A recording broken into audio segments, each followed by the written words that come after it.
We should be live. Hello, hello. Welcome to another week of Doctors and Dungeon Masters. I am Kelly Breivik, PhD student at UWM, and I am the Dungeon Master. Hello, I am Corey Hearn. I am also a PhD student at UWM, but I'm playing C, and I am playing Teretha, the Div Wiz.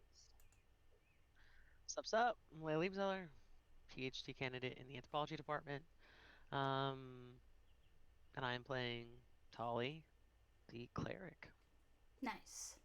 Hi, I'm Eric Kirsting. I'm a PhD student at UW Milwaukee, and I'm playing Willow, the cowgirl. Nice. If one of you wouldn't mind being on chat, just because I'm logged in as serious play and it's just being a dick in terms of watching your own stream, that would be great. Let's get a recap of what happened last week. Nope. What I feel like happened? it's like phrased as a test whenever you ask that question. I can't help it. So we had a bunch of stuff that was like individual, and then we all showed back up in the main city, and then we left the main city and walked for a while. Yep, that you did. We got a new person. We fought some birds. There Yep. was some tension between Anya. us and the new person, Anya. Mm-hmm.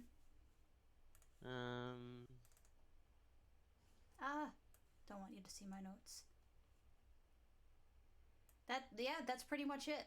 You know that it is a long-ass journey, several weeks long, going over the months, but not quite 2 months. And, God, why do I have all my notes over here? So yeah, a lot of time has passed by. Tell me something that each of the party members would learn about you that they haven't sort of known already, because I feel like most of you haven't traveled this long all together in one go in a while.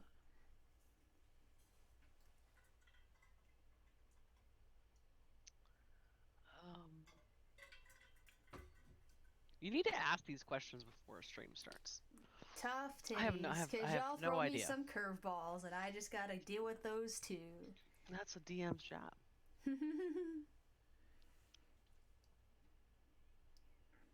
Or what's something new about Tali as she's coming into her new sort of role and aesthetic? I have no idea. Okay. How about Taratha?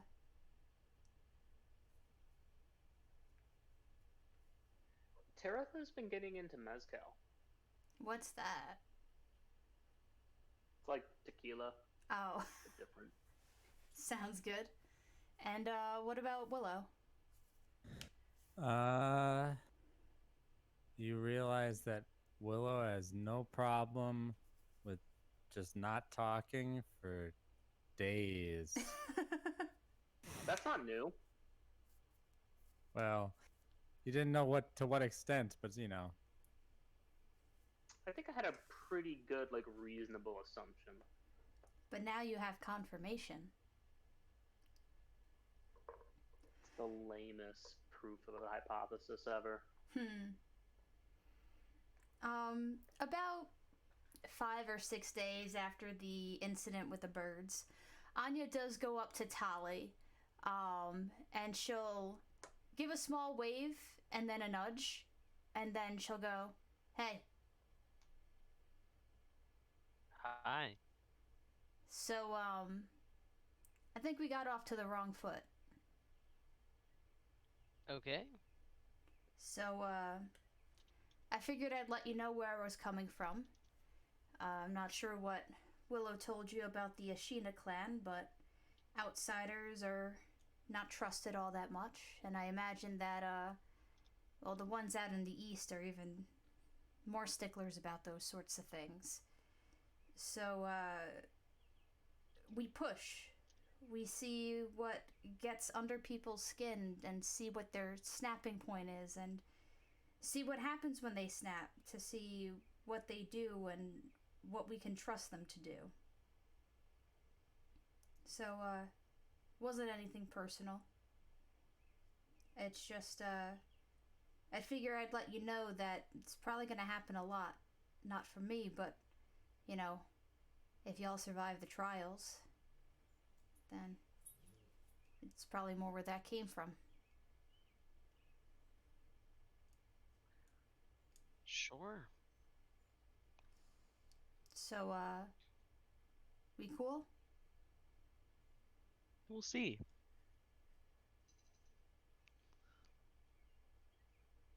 For now. What do you mean by we'll see? What I mean is, as I have to show you my abilities, you have to earn my respect, which you have not done. So if we're testing each other, that's fine. We can test each other. Who's the one that's been keeping you on track for the past 5 weeks? And then she points to herself. Who finds the safe places to sleep every night? And then she points to herself again. But I mean, if you want to start leading us through the desert, then be my guest, Holly.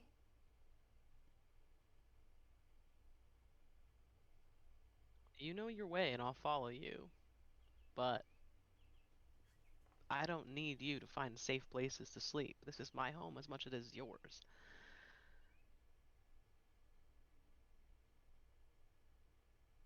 Oh.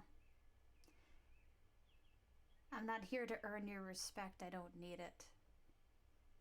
And But, I'm not here for you to just test and disrespect whenever you feel like it, because that's your way. That's fine if that's your way, but I'm telling you this is my way.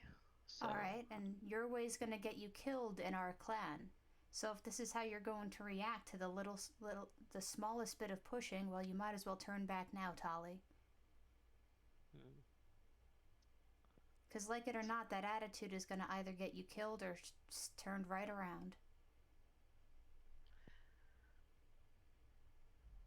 You're not the person I have to impress or the people that I care about.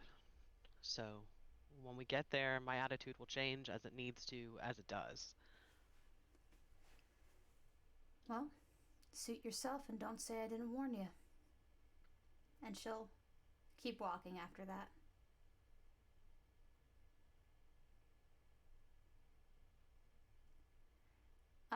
Does anyone want to say anything or sort of announce that they're doing something specific as you're walking along? You're now at the end of week 5.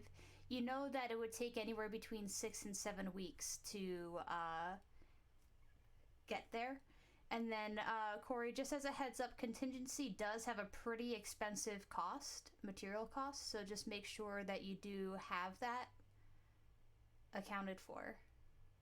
Because contingency is once a week, and this would be 5 weeks worth of that thing. It's not consumed. Oh, okay, then never mind. Ignore me. I mean, it is still a very expensive material component, right? But you just need to have one. My mistake. And I would assume, what was it, like 1,500? It's a 1,500 gold statue, if I recall. Yeah. I had a wizard cast it, or plan to cast it in a game yesterday. That's why I know this off the top of my head. Gotcha. What was I gonna say? Oh, is that the thing that Ray stole? Yeah. Christ. But yeah, Corey, Alistair would have bought you one to use at least during this trip, and you don't know whether or not it was a loan or a gift, but you at least have that for this trip. And then She will assume it is a gift. Okay. She has no reason to think of that as a loan. Sounds good. What was I gonna say? Anything anyone wanted to announce that they were doing besides your port and contingency? Nope. All right. Give me 1 second. What is everyone's passive perceptions? 18. 15. And Corey? Perception? 17. All right, all of you. Maybe once upon a time you would not have noticed this, but after dealing with something painfully similar in the past, you notice waves in the earth. Or the This sand, worm, rather. right? Mm-hmm. And you notice one large wave and one little wave coming right at you. Just a question, because Mhm. Willow would have asked this not in the middle of one of the combat. Does Teretha have the spell fly, like the ability to grant us all flight? Nope. Okay, that's all. Although that would be an easy way to get out of this, but Yep. alas. What do y'all do? There's not going to be any surprise rounds on anyone. But what do you do to prepare? Because they're coming right after you. God, that's an awful color for this background. What are these again? These Worms. are worms. Oh, Alright. fun. One of these days I'll pick a fucking color that works with us. There we go. And there are two of them. One second. One is purple in color and is slightly more monstrous looking than the other. The other one kind of is sandy in color, and smaller. Wait, so they're popping up? They are How far away are they? about this far away. I'm wondering in terms of feet, because like I would take shots at them when they 5, get into 10, my 15, range, 20, 25, and I 30, assume my 35, range is a 40, lot 45, longer 50, than their 55, movement 60. speed. I mean, but they're also underground. Like this is where they're popping Then up. how can I tell their color? That's all. That's all. As they're popping, popping up at the You start see how of that combat. could be confusing for me in the moment, though, right? Like, Yeah. all right. So they're But yeah, popping up. You there. see the waves coming, and as they pop up, you see that one is purple in color and one is sandy brown in color. You asked what we would do to prepare because we have more than one round. I would activate my boots of speed. Mm-hmm. Well, my leg of speed, really. But so that is activated because that takes a bonus action. So I'll get that up. Yeah, everyone has one action's worth of stuff to do to prepare.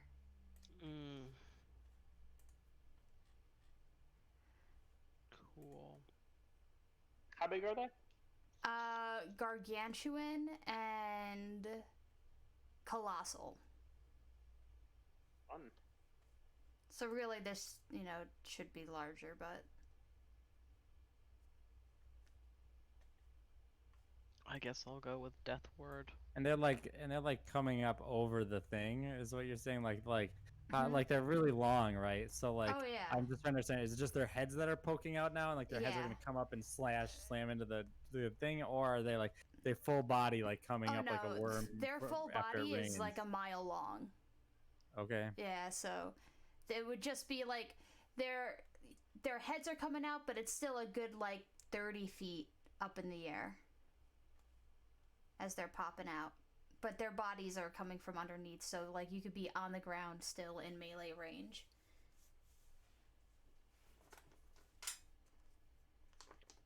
Okay, so let's roll for initiative.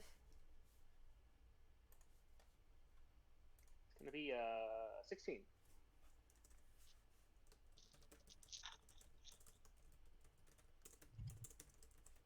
Tali?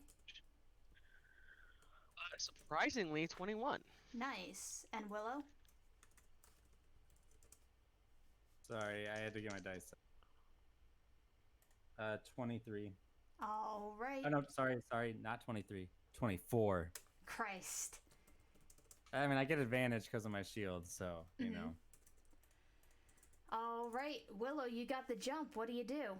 So I have 60 feet of movement speed. Can I make it up to the smaller one? 5, 10, 15, 20, 25, 30, 35, 40, 45, 50. Yep, you can. They are 50 feet away from you. You see, with a buoyant springer step, Willow doesn't actually dash, but it appears that she is dashing forward.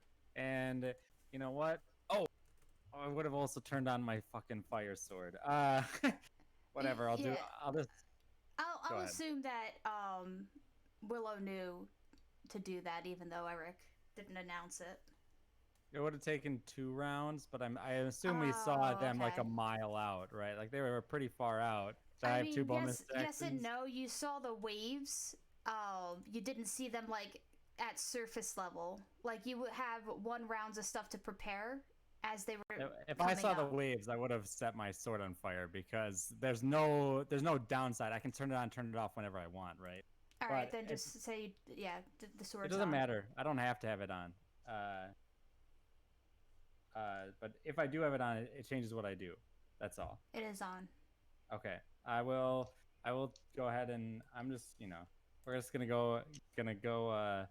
go ham right away. So I'm going to use a fighting spirit, and I'm going to also use an action surge. And I'm just going to attack 6 times with the flame tongue, all with the advantage, which is pretty nice. It's a nice little combo. Maybe I take out a worm.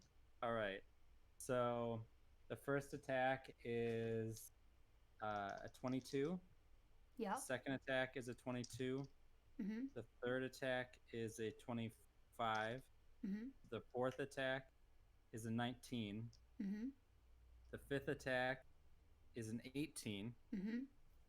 And the sixth attack is 23. All hit. All right, so you guys just watch as Willow dashes forward and the sword like lit up, and then she's just gonna cut 4 times into like I imagine like this thing probably doesn't have eyes, but like it's got like a big mouth, right? Like so I'm like cutting up its lips with this fire. So you're gonna have to forgive me. This will take a little bit to do. If you want to go on to the next person's turn, can, or else I can just roll all this damage. All right. Tally, what do you do? It's within range now, yeah. It is 50 feet away from you. Okay.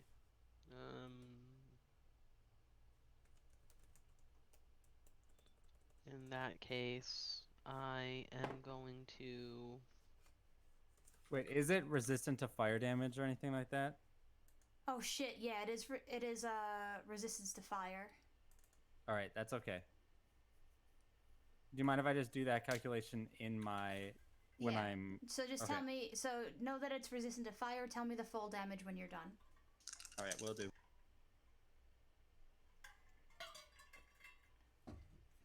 Tally. I guess I'm just gonna Guys, I'm rolling really bad. wait for it and cast freedom of movement on myself. Nice. And are you going to move up at all or stay where you are? I'll move up 20 feet just so that if it doesn't move from where it's at right now, I can get to it next turn. Sounds good. Next up is the purple worm, who is going to... Whoops. Oh my god. What? Sorry. You have the total? I have all the things, but just give me just a second. I have to finish this up.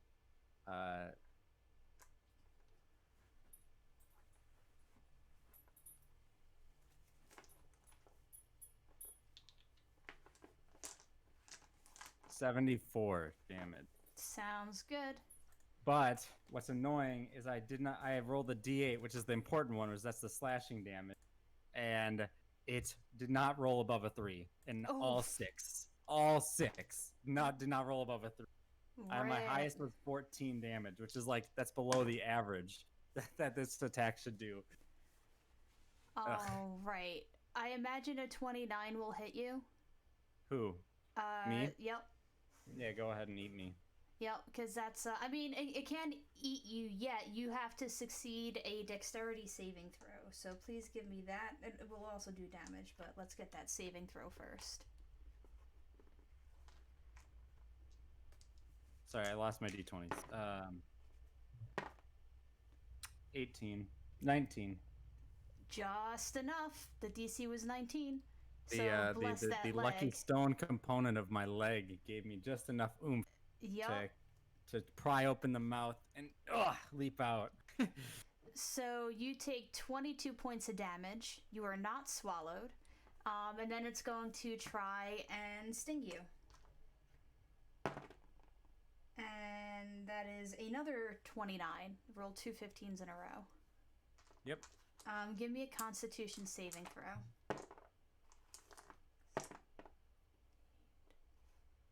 24. Okay, you are fine. Thank God oh, for sorry. fighter proficiency. Sorry, I lied. Not fine, but you take half damage. So first off, you take 19 from the stinger. You take 21 poison damage because you saved.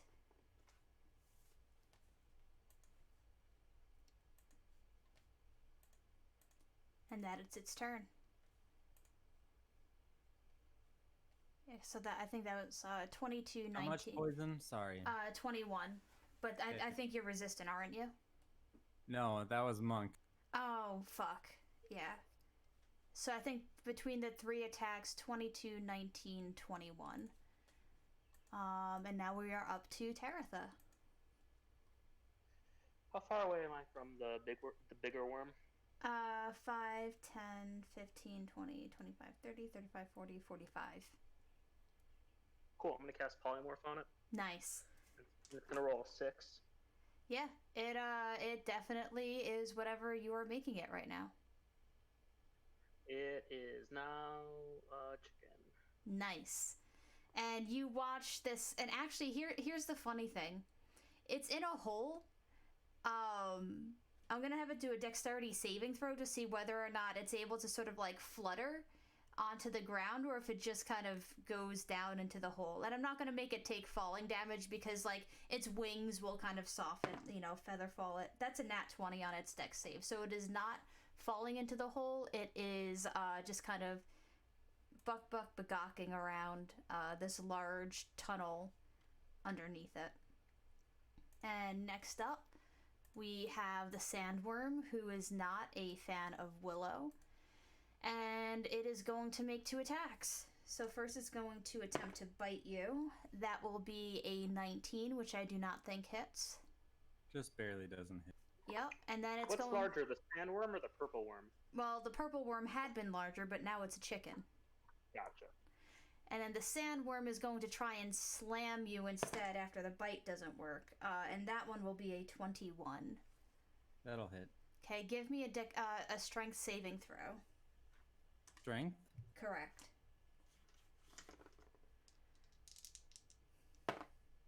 16. Okay, you are not knocked prone, but you take 27 points of bludgeoning damage. It rolled it rolled 3d8. It rolled an 8 and 2 7s. And then after that will be Anya, who 1 second. 5, 10, 15, 20, 25, 30. Bonus action 5, 10, 15. And she is going to attack with her short sword. And she will hit with a dirty 20. I just have to see how many sneak attack die she gets. 1 second. Jesus Christ.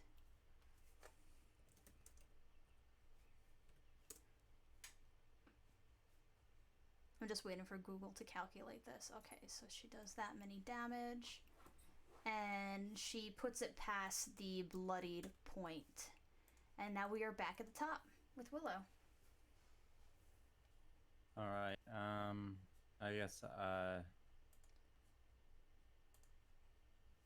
I'll use Fighting Spirit again to get an advantage on my attack. Alright. It also gives me 10 temp HP, which is not unuseful. Mhm. And then I'll slash it. Sounds good. With the flame. Let me look at. Nah, it still makes sense to attack with flame tongue, even though it's fire. Solid. 21. That will 17. hit. That will not. 23. That will hit. This one won't take me as long. So give me a sec. So the first attack that hits does 11 slashing damage and 3. I'm reducing it for you. 3 fire damage. So total of 14 on the first one. Sounds good. I would prefer it if you put it, told me the whole damage at the end of the turn, but I marked it down. So just tell me the damage of the second attack. Sorry. 12 on the second one, so total of 20. Sorry. Sounds good. All right, Tali, it is now your turn.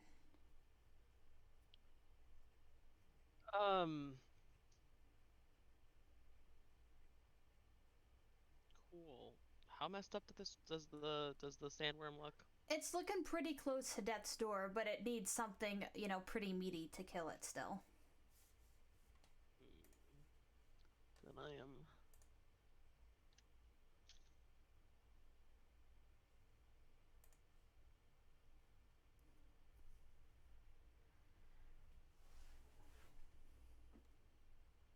Fun fact, the Sticky Notes app and the D&D wiki page have the same yellow color background.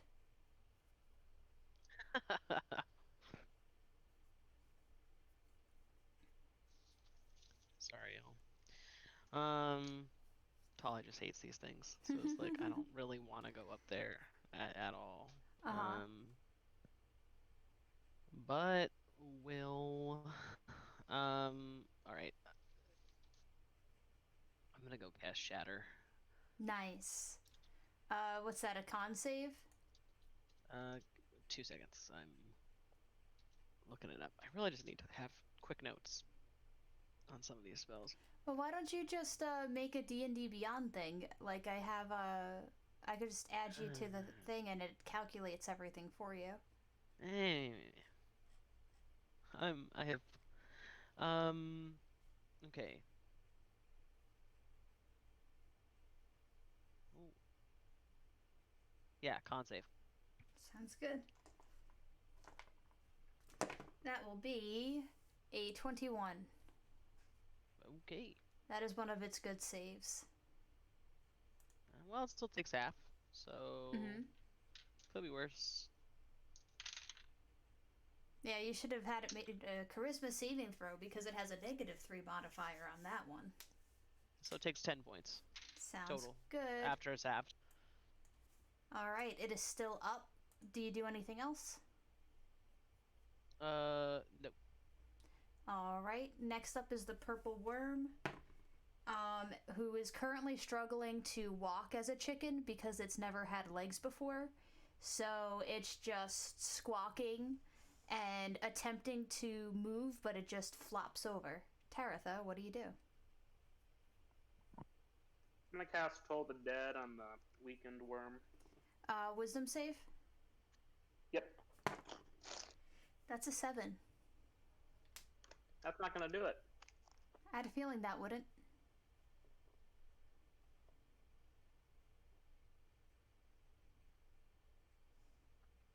That is going to be a big, fat 23 damage. Tell me how you kill it. It just hears ringing. Nice. Ominous ringing. I dig it. So Anya is up next, and she is at the bottom of the order. She looks over at Willow and points to the chicken, and she goes, "What do we do with that?" Willow will just shrug. And then she'll look to Tali and Taratha. Is it a real chicken? Real enough. Do we have to kill it? We don't have to. Okay. And she'll just keep walking after that.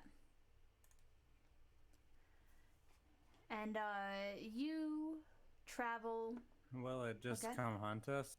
Because we killed his friend? Doesn't like us very much.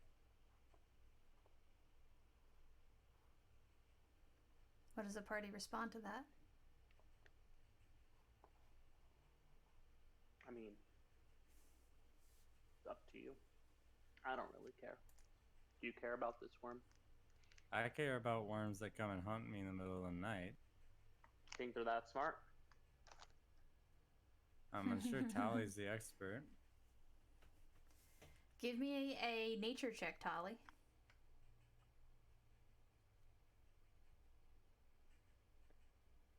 $17. Yeah, these things are dumb as rocks.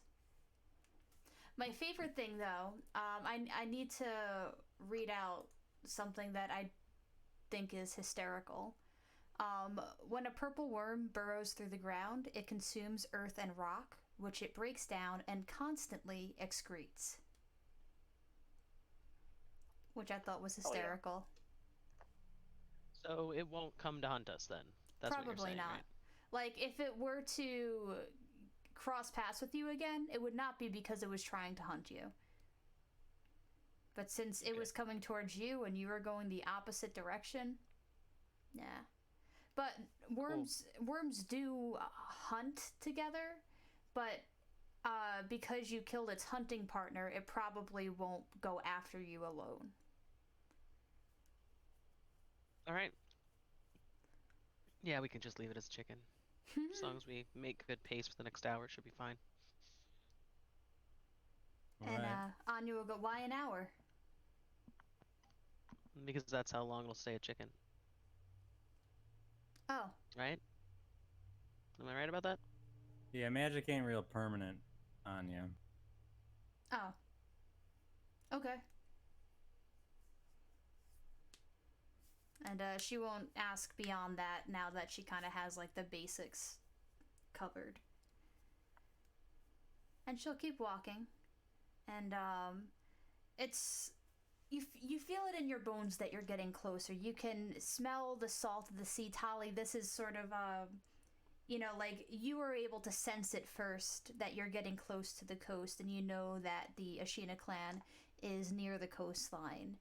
And one night, Anya does go up to Willow, and she'll go, I'm not gonna lie, I'm real worried about your friends.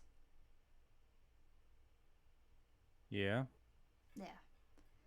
I don't think the clan's gonna take too kindly to them.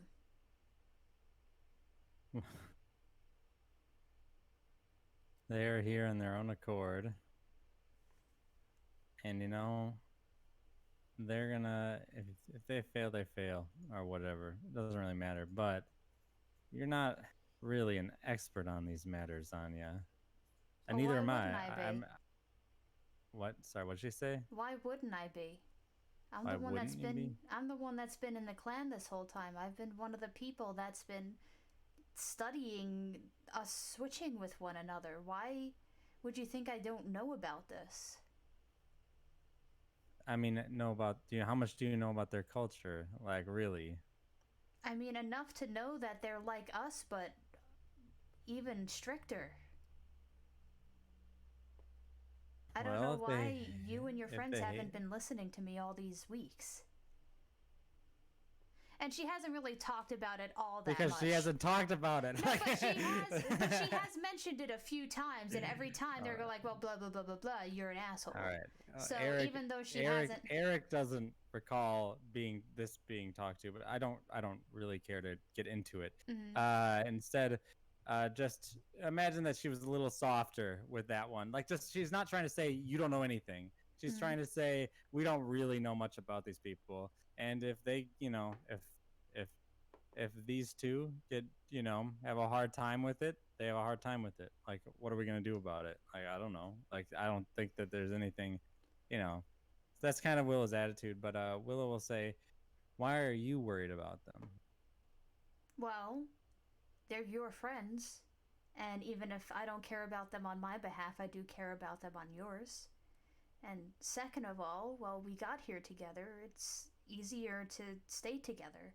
And if they are kicked out and we need to stay to talk to the clan and to figure things out, well, it wouldn't be good for either of our groups to split up. I mean, yes, I suggested splitting up to enter into the city, but that's just for a couple hours, not for days or even weeks. If we have to split up, we'll have to split up, I suppose. But again, it's not something that I'm overly worried about. You have traveled the desert on your own, and you'll have me. And I've traveled the desert on my own, and I'll have you. And they'll have each other, and they've traveled the desert more than I have together. So, I think everyone will be okay. But I understand your worries. Fine. And she'll go back to scouting. Like, she walks away, but not in a, like, I don't want to talk to you, but like it's a very Ashina thing to do, to be like, yep, this conversation is done. I am going to walk away now. Sort of thing. And she scouts for the evening. It is a peaceful night, and the next day, I think Willow, you're the one with the best passive. I think so with 18. Yeah, you at some point start seeing this like this glint in the sky, like something's like when you reflect a the sunlight off a mirror, and it it's not moving, which is the weird part about it.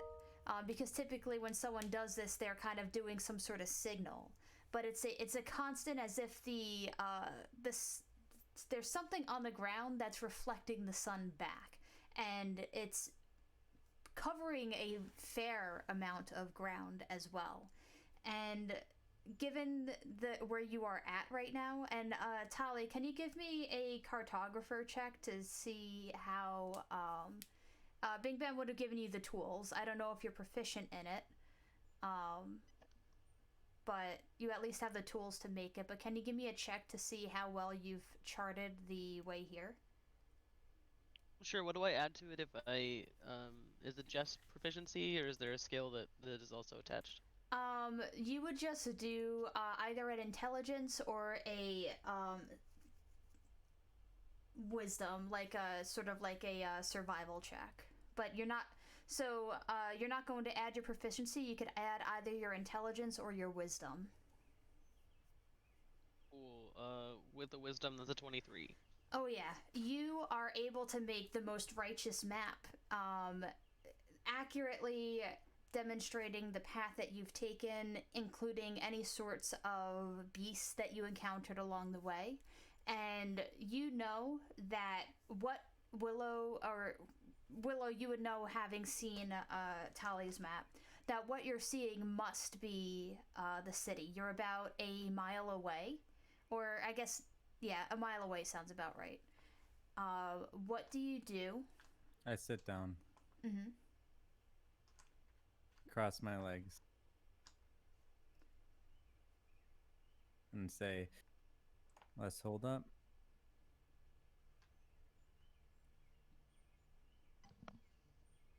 All right. I think we're nearing our destination.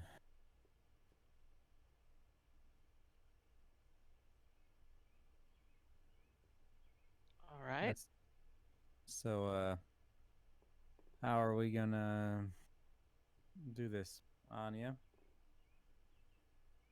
What? You don't want to go into the city together, right? Let's have a discussion before we enter the city. I think that that's a reasonable thing to do, no? If I'm being unreasonable, please let me know. No. And she'll look to the other two and she'll go, honestly, I'm not all that comfortable entering the city with the two of you. Our clan in the west is wary enough about outsiders, and the clan in the east is even more so. And I fear that any offense that you might cause would also reflect on me and Willow. Well, then you shouldn't have set off with us in the first place. Well, To be voicing these concerns now, after weeks of travel. I have we have talked about she this. has said that. Yeah, we talked about it in character last week, so this isn't even just something that happened off camera. I mean, so the thing is like you two talked about it, but y'all never talked to us about it. She did tell She talked you. about it with you before me. Yeah. Like, I wasn't even there when she talked about it with you first. The intent of what I'm saying is, if this was such a big concern for you at the beginning, you could have just not gone with Yeah. us. So Willow Chose will to go respond to with us. that. Willow will respond to that and say, well, you know, to be honest, I still don't necessarily what you're doing here and why you're. I don't really understand it fully. I definitely wouldn't say that I'm party to your intentions here. And so we had similar goals up until this point, but this is where our goals slightly differ, I think. Bye. Did you say bye? Yep. Yeah, Shit. I'll start packing up my Lehman's tiny hut and get on the road with Tolly. Just hold on, Anya will say. I am more comfortable traveling separately, but that doesn't mean that I don't worry for what's going to happen if you continue acting the way that you are among the Ashina. Again, I don't have to explain how my behavior is going to change when I walk up there and how it might change from you to them. I have zero stake in you. And if you don't want to walk up together, that is your concern, then we don't. And she just kind of gives like a wave of frustration, and will walk off. Just not like out of the picture, but just she's not having this conversation anymore. That's fine. Yeah, no, that's Don't bring it up if you don't want to talk about it. Right, the whole point was she that wasn't she's the the one one that stopped us. She was not the one that stopped you. Willow was the one that stopped you, and Willow was the one that told her to have the conversation again. So she was just doing what she was asked to do, and is getting frustrated that. I understand that. We said bye and fine, and then she was like, wait, let's talk about this. I Why? mean, she's just saying she's worried about, like, literally, like, she's saying, I am worried that you're going to get in trouble. Like, you have given me no reason over the past few weeks that you will treat the Ashina clan with any sort of respect. And she has been the one that has been doing survival checks and making sure that you keep on track. Okay. Alright, hold on. You do not Hold have to... up the phone. Like, I understand that I don't know how to get there, but Yeah. also that doesn't mean that the rest of us haven't been doing things. So No, if she no, thinks I know that that. she's, like, the only person that, like, has been doing stuff here, she could go eat a nut. No, Like- she is not saying that she's the only one doing stuff. She's the one that got you from point A to point B. Yes, Yeah, everyone knows how I mean, if you think that Willow is a frosty bitch, you know, this is who she was raised by. Yeah. I mean, I as Leia get that, and Yeah. And she zero qualms, whatever, also- it's fine. But like, Tolly is just like, she's a gigantic bitch who doesn't like know how to like show respect, and is like, and Tolly's just not here for it anymore. She's just not here. She's not here for it I anymore. mean, also, the party's been treating like she's been doing nothing, so I'm just trying to explain I would what say she's That's Willow not wouldn't be true at doing- all. Like, You said, what we are had you a- doing? You said step up and all this stuff. And when I said that she's been making, you know, she's been doing the scouting for a camp, and that's not to say that Tali can't do it. It's just she has been the one designated to do it. Did we have that conversation? I haven't been having you make the checks for it. Sure, and that was your decision as the DM then. Yeah. Not a decision we made together in character. Yeah, but when I ask what's the party doing,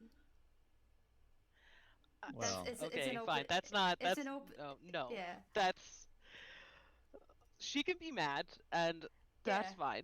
fine. But also like, Willow didn't- assumed that Eric assumed that Willow was being like the eyes of the group, since she has the highest perception. So that's what I thought I was doing. right? but, I like, thought we were sharing duties. If someone Oh, needed no. to roll for that stuff, I would have I guess I would have expected you to ask for rolls. Yeah, Anya was a scout and she has a passive of 23. So I was asking the passive of the party of which party member would notice it first.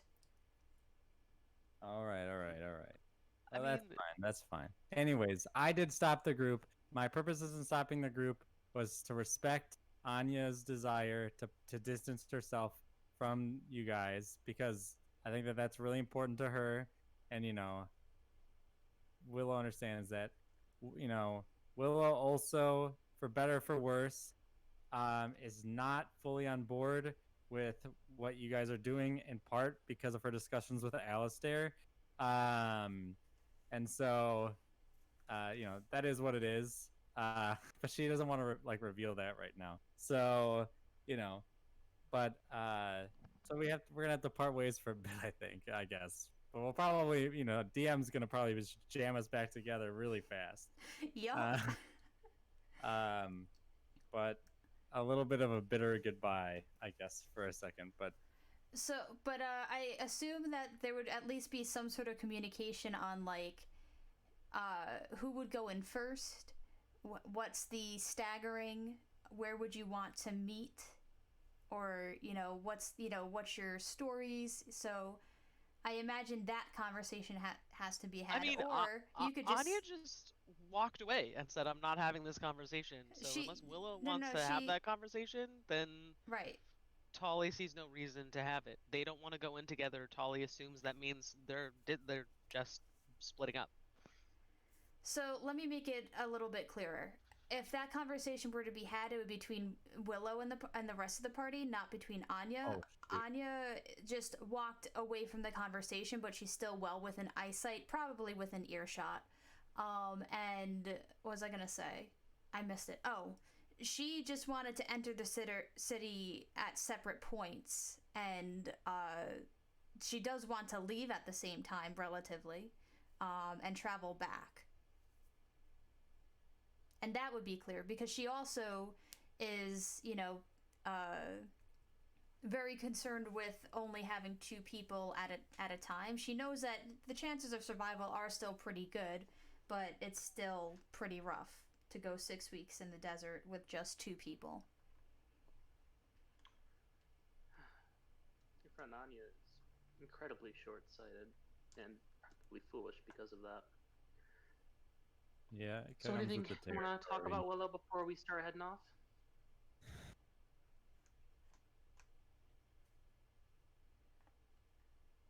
I think.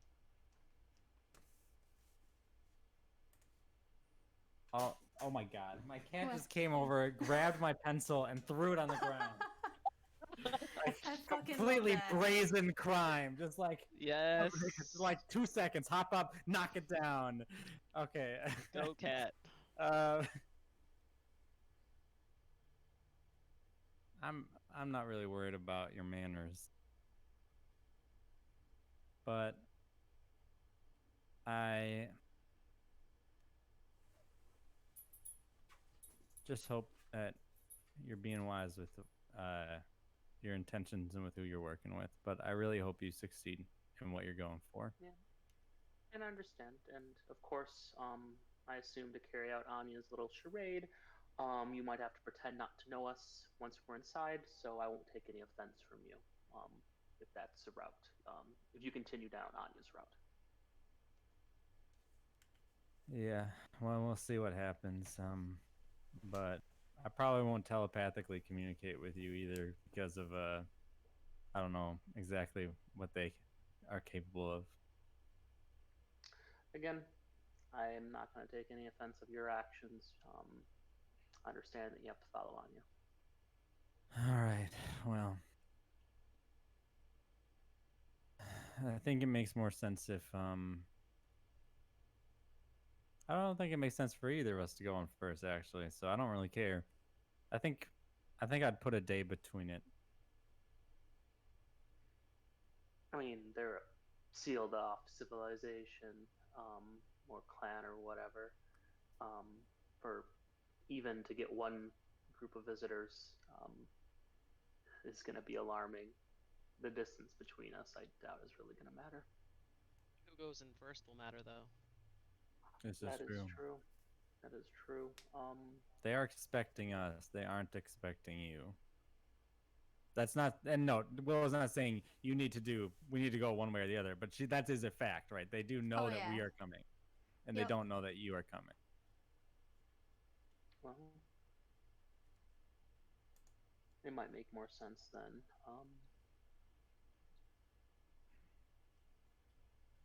You guys go first. I really don't care. It could also go the other way as well. What do you think, Tali?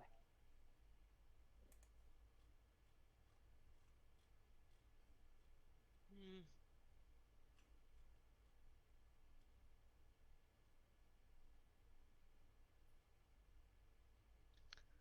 Hold on.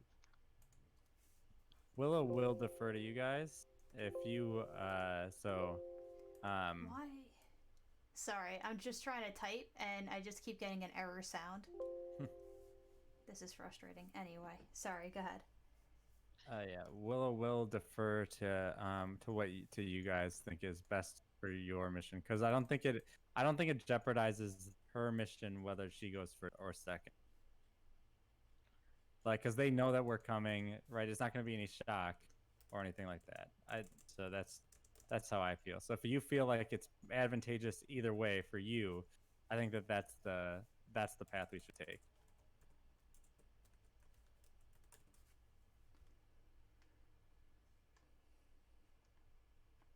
I suppose it doesn't matter. I'll flip a coin then.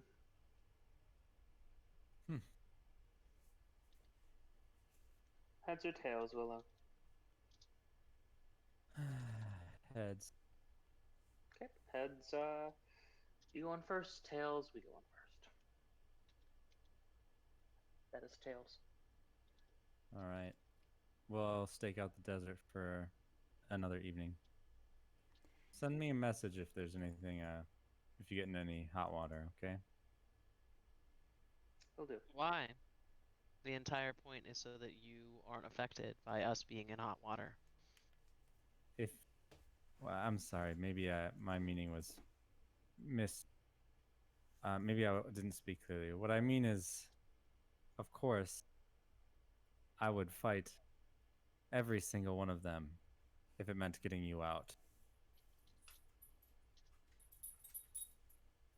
We'll send a message. All right. So I will tell Anya that we are going to put a day between us and their arrival. All right. There's how much time between the worms? Oh, I would tell Taritha that they do have guest right as a custom, and if you get into hot water, invoke it. I, as the DM, don't know what that is. Oh, I asked about it when I talked Yeah. with the person. But guest right just okay. means that like it like basically like it's part like it's like a lot of cultures will have a guest right as like this custom that basically means that like guests aren't to be harmed, right? Oh, If they're yeah. not harming you or whatever, right? Like some cultures don't have it, right? But like guest right is like, like it's like you're cursed if you like invite a guest in and then harm them, you know what I Right. mean? Or something along those. Yep. No, I just didn't put the word to the concept.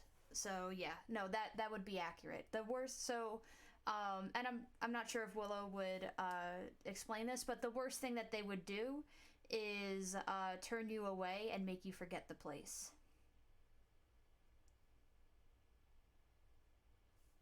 But I'm unsure if Willow got that information. Yeah. I will say that Willow did not get that from her one meeting, but Zola actually would have. And here's the thing, I'll you don't hear a lot from Zola, but you do hear little bits and pieces every now and again, kind of talking about things she's learning about the Ashina of the East, and that would have been one of them. That they are able to. It's not the same as modify memory, but it's more of a sort of like a synaptic sort of static that when you think of this place, you just can't. It's like the tip of your tongue sort of thing. So it's more specific for the place We've than experienced this before. By we, I Yeah. mean I. Yeah. I don't know if I think that was with Trevor, right? it was, yeah. But Yes. But all right, sounds good. You guys head on in. No need to belabor it anymore. All right. But Taritha, do you have proficiency in insight?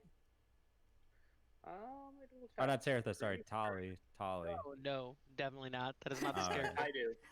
All right. Oh, Will seems pretty sad. That's all. How much time between? Do we get a rest between the worms and going Yeah. to the Ashina clan? Is that okay? Cool. Yep, Then I'll you reroll were- that shit. I was just like, yeah, re-roll that port and all that stuff. So as you approach, you can see Tali that there are footprints in the sand from a sort of scout watch. You know, they patrol the city to some matter outside of the walls, but there's no scout in sight right now. As you come over a hill, you are able to see brilliant bronze walls, about 50 feet high, surrounding a large city. And you can't tell the full scope from right now, but just by the sheer size of the wall and just the length, it stretches, almost beyond what you can see. And give me a perception check. 14. You're not able to see an 23. Oh, okay. So I heard a 14, so Are we only doing one?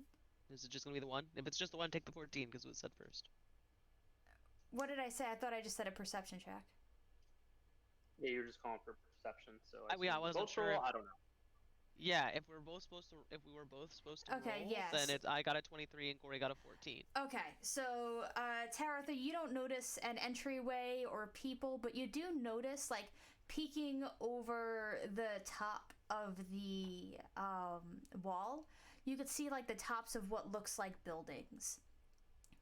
Tali, you are able to see that the reflection that Willow and Anya pointed out the other day or yesterday, that reflection's coming off of the buildings that Taratha sees. It's not so much coming off of the wall, even though the wall does give off, a good old reflection. There is a large gate, just kind of directly ahead if you were to keep walking, and it is guarded by several people. You are still several hundred yards away, so you can't really tell the details, but you can see from the movement that there's a patrol on the wall. What do you do? I'll relay that information. I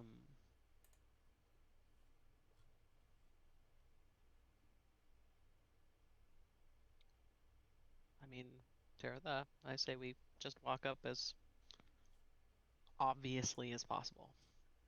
Yeah, I think that's the best way forward.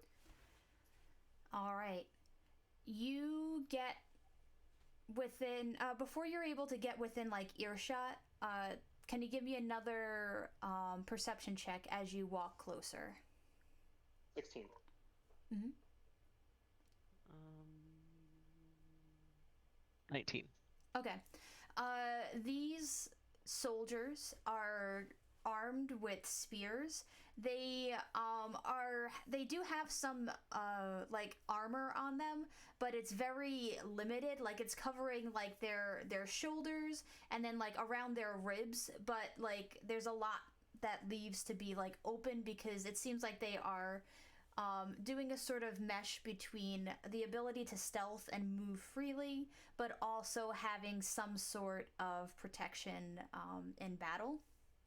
And before you are able to get within earshot, each of you hears in your head, "Halt, outsiders."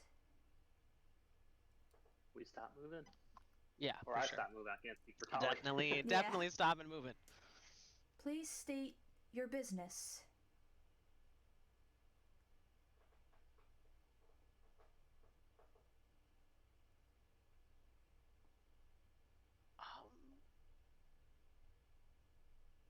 How do we state our business? We could tell them. Well, we can. I think like hey, we want to like learn how you're able to survive. Kind of hidden away from everyone. I don't think we want to go that route. We could go the devil route and tell them like, what was it? Someone needs to wake up. What was it exactly?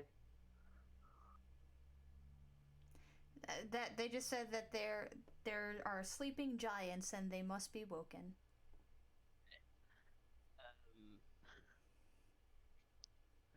Cool. Tali will just like go with mostly the truth. I guess technically, like even devils are divine-ish. They're gods. This is right? so vague. I don't even know how to respond. No. Like that's what I'm Uh-huh. trying to wrap around how Tali would think about this because Uh-huh. she doesn't want to lie, but she also doesn't really know. Like, she's not gonna think the name out loud because that sounds stupid. And like, also like, I don't know. So she'll just say, I've been, or we've been sent by a deity to help you with some sleeping giants. We're not entirely sure. Just following a path. Leia, do you Yeah. mind just adjusting your microphone because I'm getting a lot of like puffs and stuff? I'm not sure if you're able to adjust it to be above your mouth or. So if I do, you'll be able to hear everything in the room. So it's up to y'all which Gotcha. way you want to go. Sounds good. Like, if you want to hear everything and all that shit is like less, or if you want to hear that and not hear anything else in the room. Gotcha. Those are the only two choices I have right now. Sounds good. I just thought it would a small adjustment, but don't worry. They will respond, which deity?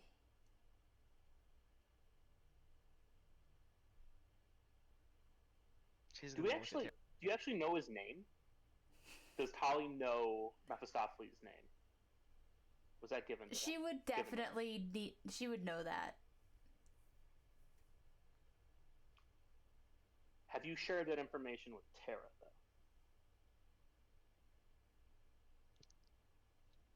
Yes. No? Yeah. Yes. Sorry, you cut. Okay. Because it would really change whether or not she was speaking out of her ass or lying.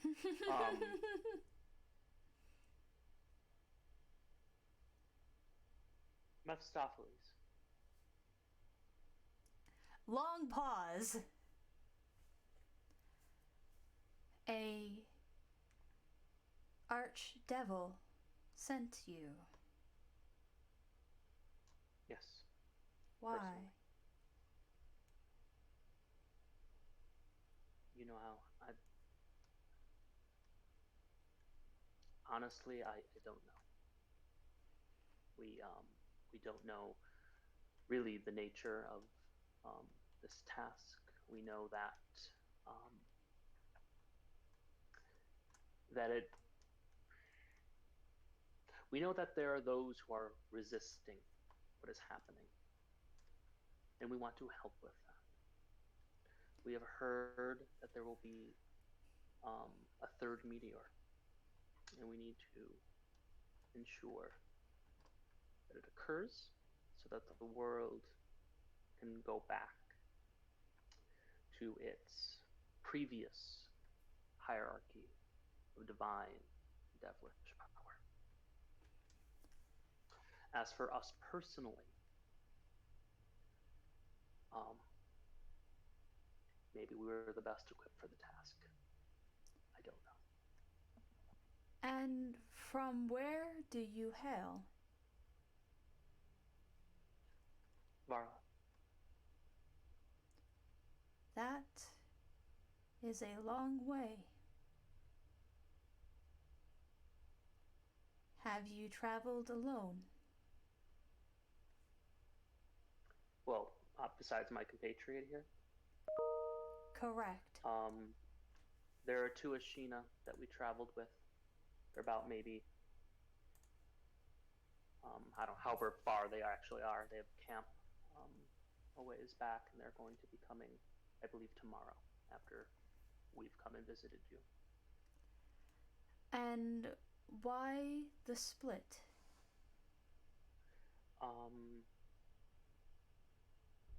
Frankly, one of the Ashina does not trust us and worry that we will compromise whatever it is they've been sent by their clan to accomplish here.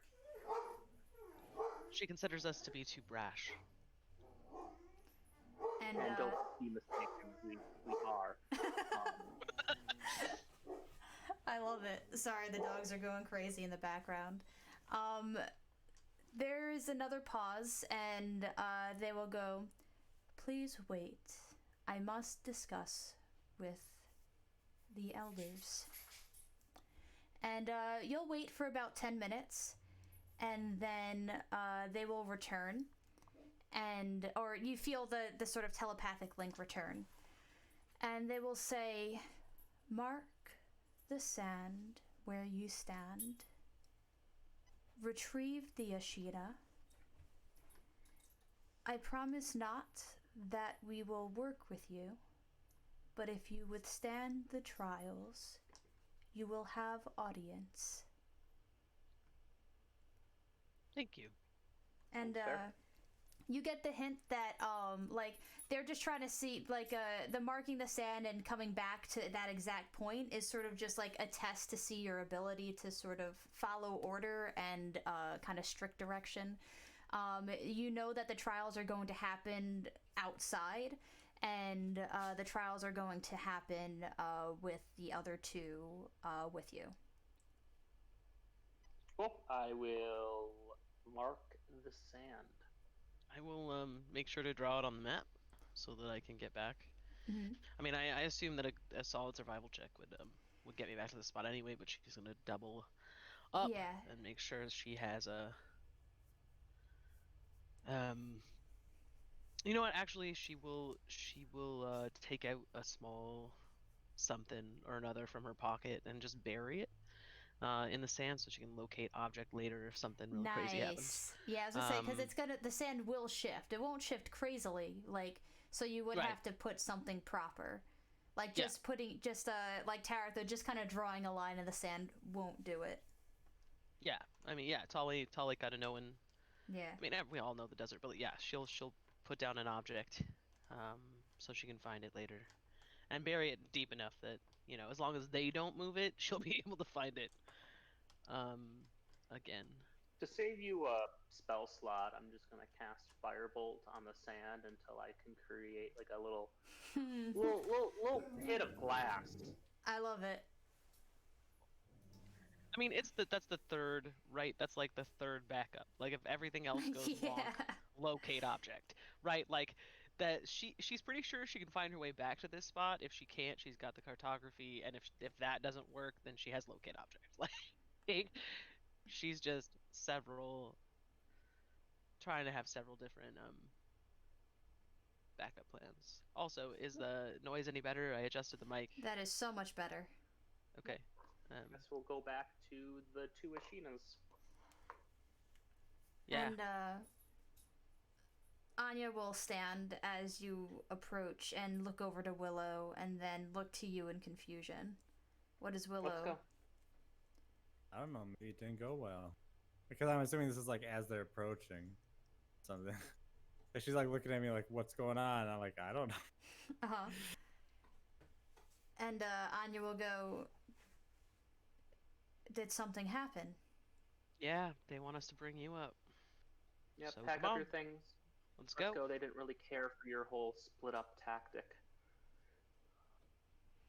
She'll pack up. She doesn't look happy about what you said, but she's not, causing a fuss right now. And you all head back. It's not that long of a journey, but can I get a survival check to get back to your exact? Nat 20, y'all, for a 31. Dang. Yeah, you are fine. In fact, you could give Corey advantage on his survival check by how good of a job you do. I mean, I rolled a 19 plus whatever my survival plus 7. So, Okay, yeah. 26. Oh my god, yeah. The DC was 25, so it was pretty hard, but y'all knocked it out of the park. And the two of you hear, Corey and Leia, you hear, wait. And then Anya and Willow, who are standing, close nearby. I don't know if you're shoulder to shoulder, but, it doesn't exactly matter how you're positioned right now. But you will hear, was the split decision between the both of you, or was it one of you? It was my decision. It And, was not. Anya looks over. It's telepathic, so fuck you. You can't hear me. Can we not? Is this to everybody, or is it only to? Sorry. The funny Willow thing will was, lie. Willow will lie. She cares more about Anya accomplishing the task than her accomplishing. Well, here's the thing. Anya heard the same thing in her head, and both of you responded, it was my idea at the same time to these people. And there is a long pause, and they will respond, which one of you is lying?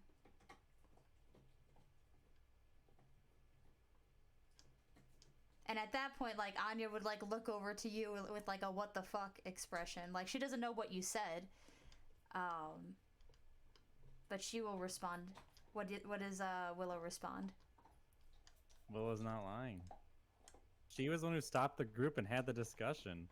So, you know, Willow feels like she instigated it. You just admitted that you were willing to lie so that Anya could finish the task. So she definitely was lying there. I'm not going to tell them I'm lying.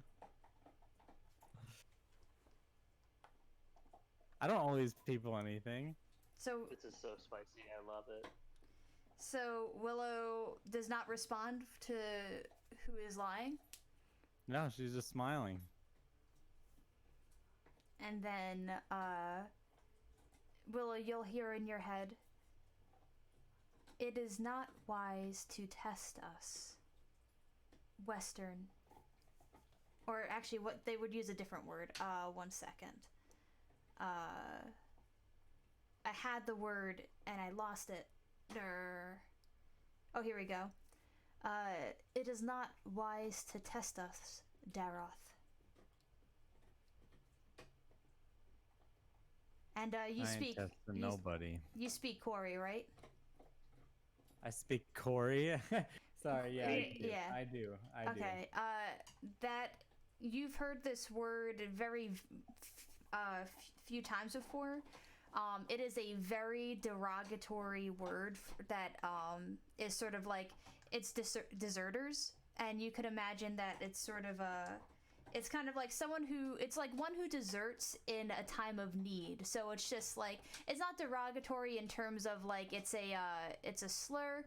It's more of a very derogatory in terms of like it's a really scummy thing to do, to desert in a time of need, as opposed to someone who, you know, absconds in the middle of the night for, you know, lesser reasons or in less dire times. Willow will just respond, what you spit on the ground, I wear proudly. Then you shall be tested as an outsider.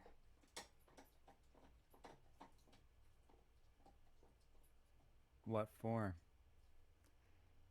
If you have the uncouth manners of an outsider, you do not deserve the affordances of the Ashina.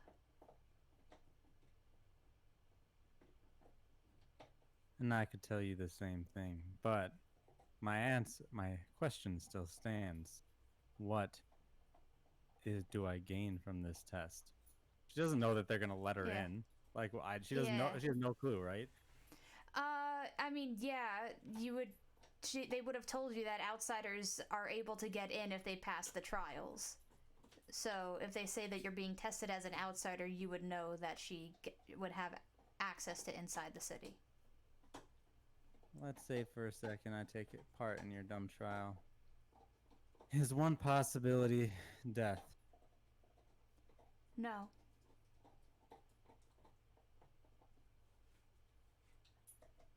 Fine.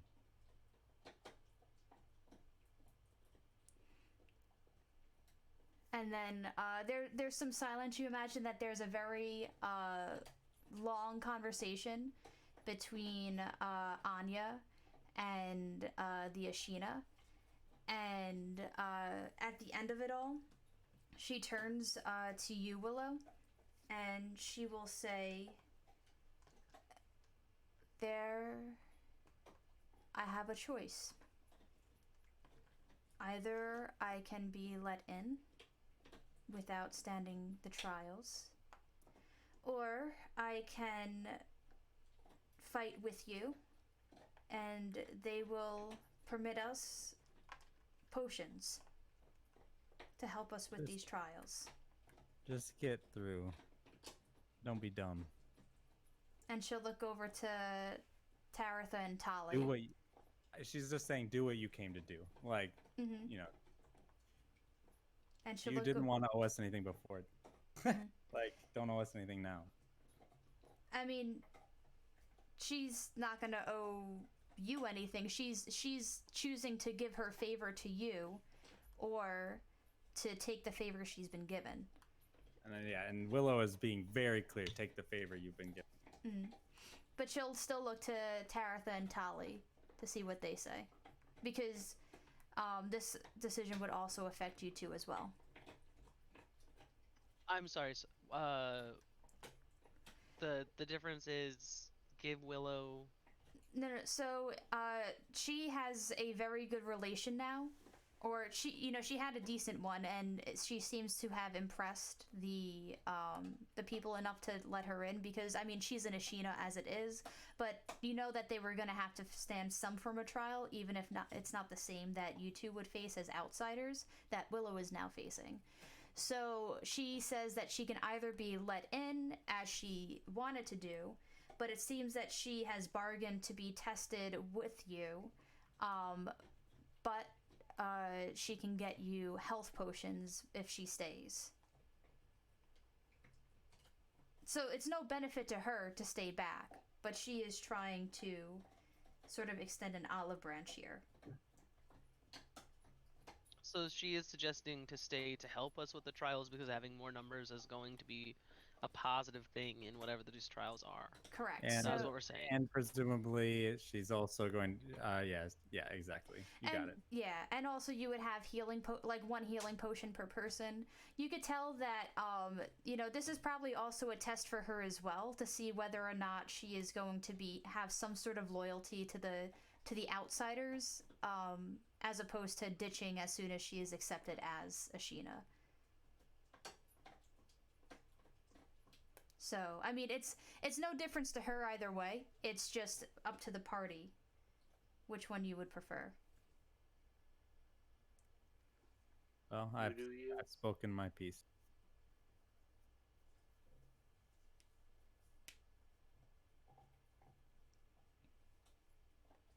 Tali? She has a very serious thinking face on her face.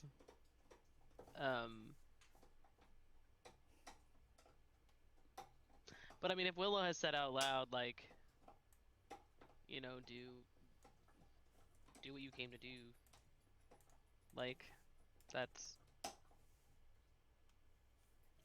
I mean, yeah, that Tali would tell her to go, because. All right, sounds good.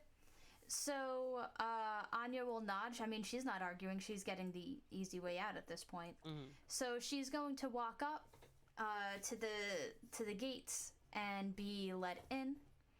And the three of you hear in your head. Now, just to let you know, this particular telepathic communication is you are all in the same conference call, pretty much. So everyone can hear this, and everyone can hear everyone's response. And they say, outsiders, to gain entrance, you must withstand 3 trials: the night, the sun, and the desert. We will give you a moment to prepare. Do not be afraid as the arena appears. And as it, this sort of like, you see the Ashina on the wall start weaving their hands and casting this sort of like a dome that covers this entire area that you are in, so this whole map. And the dome completely blocks out the sun. It is now pitch black. If you have dark vision, you can see. If you do not, then you are, I mean, you don't have the blinded, I don't think you should have the blinded condition, but you just can't see. I will take out the flame tongue. Mm-hmm. I will light it on fire. Let me just look. I have to double check something. How much time do I have, Kelly? They will. This has You got to say. take at least a minute, right? Yeah, you say when you are ready, and you get the hint that there's still more to set up even after they conjure this dome. So they're just pretty much letting you get ready as they prepare the dome. Well, I'm gonna cast. Okay, so I'm gonna cast 3 different spells. You got it. Free to move movement. Always a good one. We could literally, she just at this point it's just I know. reflex. It's just reflex now. Death ward on herself. And then she is also going to cast aid. Nice. At 4th level, which gives everyone 20 extra points of HP for 8 hours. Nice. It's like temporary, or is it max? It's hit point max. Sorry, I looked it up. Thank you. Yeah. I'm Hit point also max going- increases by 20 points, and also you get those points. So there you go. Yep. I'm going to put bless in everybody. Cool. Thank you. So it's an extra that- +4 to everything, but I think everything except Dan. Let me Google it quick. I mean, is blessed like a minute though, or is it? Well, you could say that you cast it like as it's starting, so like the pre, so that's totally fine. D4 to basically all attack rolls and saving throws. Yep. And you hear as the what's it called? The dome is coming over. Oh, Go ahead. Willow. Let me just look for just a second. Willow would ask Tolly to cast light if she has that spell, right? Yeah, she does. Yep. On Willow's leg, the metal one. All right. So, Sure. Yeah, she'll do that. Thank you, Tolly. as the dome is appearing, you hear in your heads, "There will be a bracelet at your feet in a moment. Wear it. There is no running. There is only victory or surrender. You may surrender at any time, and the trial will end." And the bracelets appear. Do you put it on? What do they look Yep. like? They're just metal bracelets, like a like they have a little opening, so you just kind of slide it on like the horizontal side of your wrist, and then you kind of cuff it over. Can I put it on my leg? Yeah, it doesn't matter. They just care that you put it on. They don't care where you put it on. I'll ask, what does this do? Like I said, there is only surrender or victory. There is no running from the trial. This will keep you from exiting the barrier. And you could guess that the barrier so it's is a shot collar.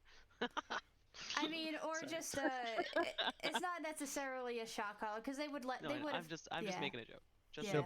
She'll put it on her non-metal leg. Yup. And then you will hear, "There is no break between the 3 trials. It is go, go, go. Are you ready?" Eric has a question for the DM in Yep. regards to that. Mm-hmm. So I have an ability that I never get to use because it's stupid, called Tireless Spirit. I get a fighting spirit back when I roll initiative. Will I be rolling initiative between these fights? I will say above table, you will roll 1 initiative for the first 2 trials. The 3rd trial will have a new initiative. All right, because it's such a dumb ability. Because like it's just like, oh, I better spend all my stuff so that way maybe I can get another one later. Yep. So just above table there will So, be, but just all not right, good to between the know. first 2. All right, so I should try to use all 3 in the first 2 fights, so I can get an extra one for the 3rd. Mhm. All right, sounds good. I'll activate my boots. Nice. That'll be for my preparation is my boots and my activate my sword. Uh, and I'll sit down and close my eyes and just breathe for a little bit. All right. Are the other two ready? Yep. Okay. Bring it on. So, from the ceiling of the dome, you hear these two awful just shrieks as the flutter of wings like kind of cuts through the air. I need everyone to roll initiative as you are now being barreled down on by two ancient deep crows. Wow, their 18. initiatives was literally the best and worst you can do. 1 second. I just need to...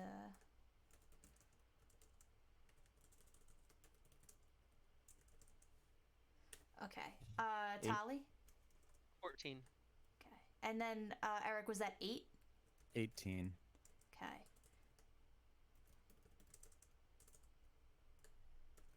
Okay.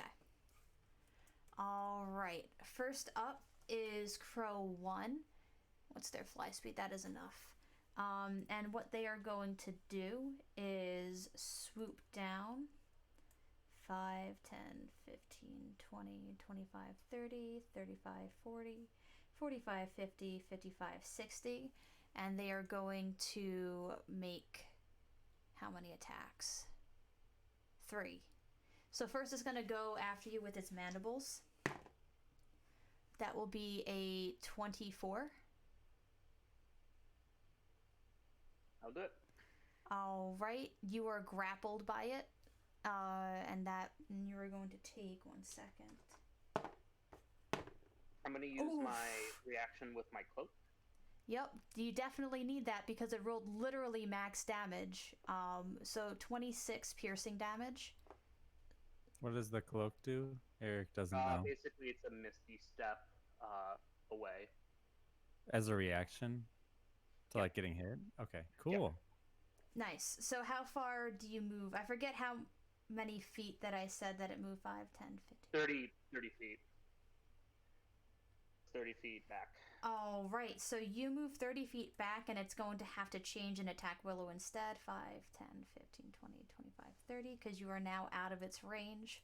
So then instead it is going to hunker down on you, Willow, and make 2 claw attacks. The first one is an 18. The second one is a 27. The 18 misses. The 27 hits. All right, that is going to be 13 points of damage. Okay. Next up, we have Taratha. All right, let's have some fun. What do I want to do? What do I want to do? What do I want to do? Oh, I think did want something to dumb. do- Actually, sorry, give me 1 second. I just need to see. All right. Unless your passive perception is above a 20, It's not in darkness. it is in darkness. No, it isn't. Oh, because it's right next to you. My flame tongue is are right. 40 feet of bright light, 40 feet of dim light. Then never. Well, when it's in dim light. So right now, because it's next to you, it cannot hide. So you are correct. I'll double check the flame tongue just to make sure that that's exact like the wording. Yep, but yeah, you are correct. So never mind, it can't take that. Sorry, was that metagaming? No, that wasn't. Bright light in a 40-foot radius. No, that's not metagaming. You said that you were using your flame tongue, and that's your default weapon. Mm-hmm. And my leg is also lit with light, so there's double light. It's it's like when you have like 2 spotlights and they like cross each other and they create like weird shadows underneath. Yup. Nope, you definitely got that. Because I forgot that the flame tongue was lit because, yeah, my mistake.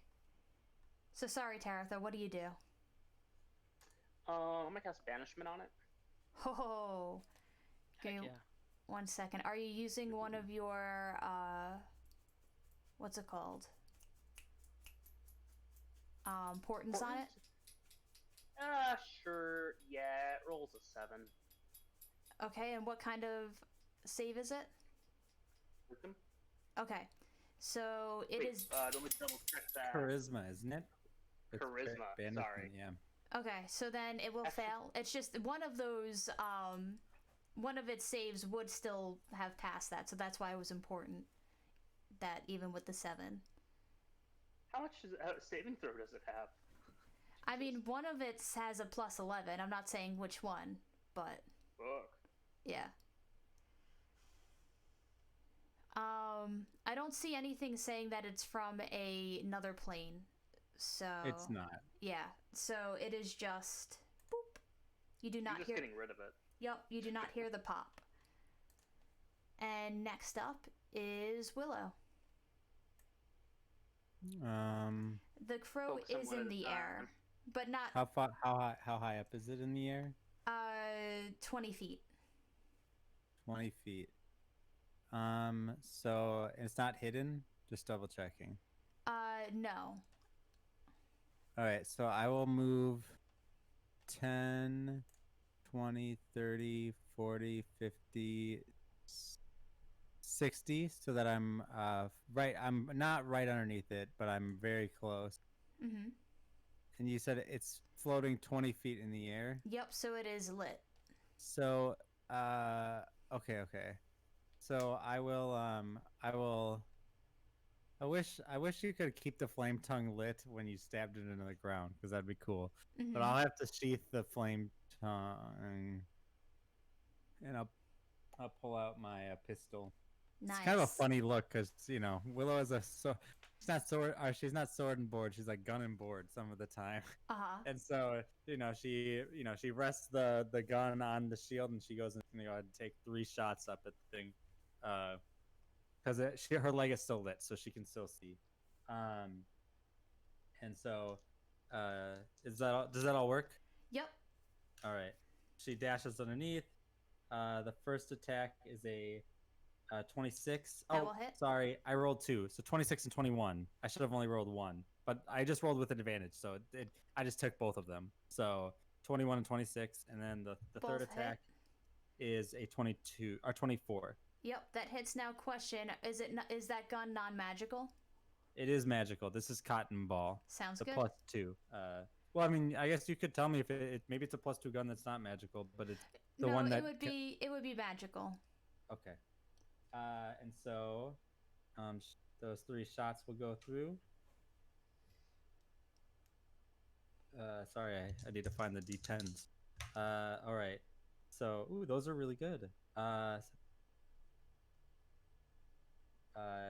23 plus 21 is 44 damage as 3 bullets rip through one of the wings, and you see because I imagine it's really cool for them up on the wall, because it shoots through the wing, and then it creates these little holes, right? And the light it's all darkness, right? But the light is coming from Willow, so if you're up on the wall, you actually see the bullet holes shining through the light. You get what I'm saying? Mm-hmm. Like if you shot bullets through a wall and had bullet holes, but then there was only light on the other side. So it looks cool to them. They're thinking, "Wow, this bitch is cool." Mm-hmm. All Tali, right. go ahead. It is Tali's Okay, turn. it is clear that they get something out of being in darkness, right? Correct. All right, Tali is gonna cast daylight. 60-foot radius sphere of Cheating light. the challenge. The challenge is called night. This is really funny. A 60-foot radius sphere of light spreads out from point you choose within range. The sphere is bright light and sheds dim light for an additional 60 feet. If you choose an object you're holding, it moves with you. If any of this spell's area overlaps with an area of darkness created by a spell of 3rd level or lower, the spell that created darkness is dispelled. Okay, so question. Yeah. The dome is about 100 feet high. So where would you place this? And Tali, with your nature check, you know that they can still hide in dim light. So where would you place this so that it is most advantageous for you? Sure. So it's 100 feet up, and then how big is it around? Right? As big what as is this its map. radius? So. Okay. Hold on. So it's a stupid looking dome because it's rectangular, but. It's okay. There are coliseums that way. So if you put it on the ground, then it would be able to hide in the very top. but it would have to go, 70 feet in the air in order to be able to hide. And then Or- come back down 70 feet. So basically, it would have to take an action to Correct. move up and then come back down. Correct. She doesn't want to be able to hide on the ground. So, honestly, she'll probably just cast it, on her shield. Mm-hmm. Because then it's moving with me, right? And I can kind of place it where Okay. I can be, right? Like that's Makes so. sense. So right Um, now, it theoretically, because you are currently 60 feet away from Willow, it could Yeah. theoretically attack Willow and then bonus Right. action hide. So where is Taratha right now? I'm sorry. I want to get in between Way them. If I back can here. get both of them in here, I will. But if I can't, then I will go with the one that's currently fighting a crow. I would So say, I will. yeah, get Willow because Yeah.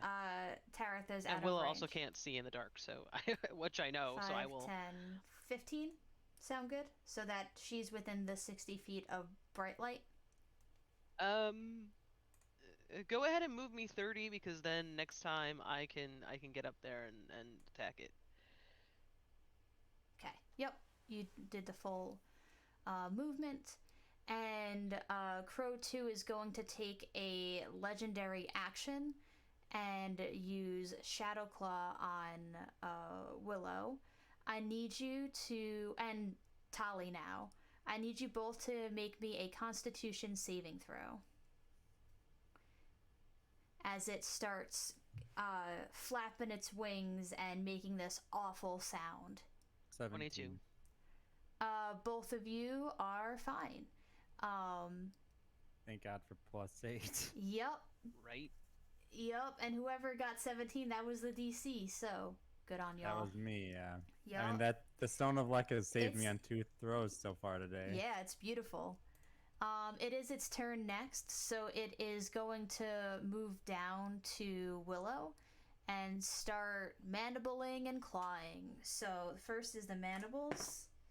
That is a 2 on the dice, so that will not hit you. Then it's going to make 2 claw attacks. The first one is a 30. That is out of the tray. And the second one's a 25. Both hit. Okay, so that is 1 second.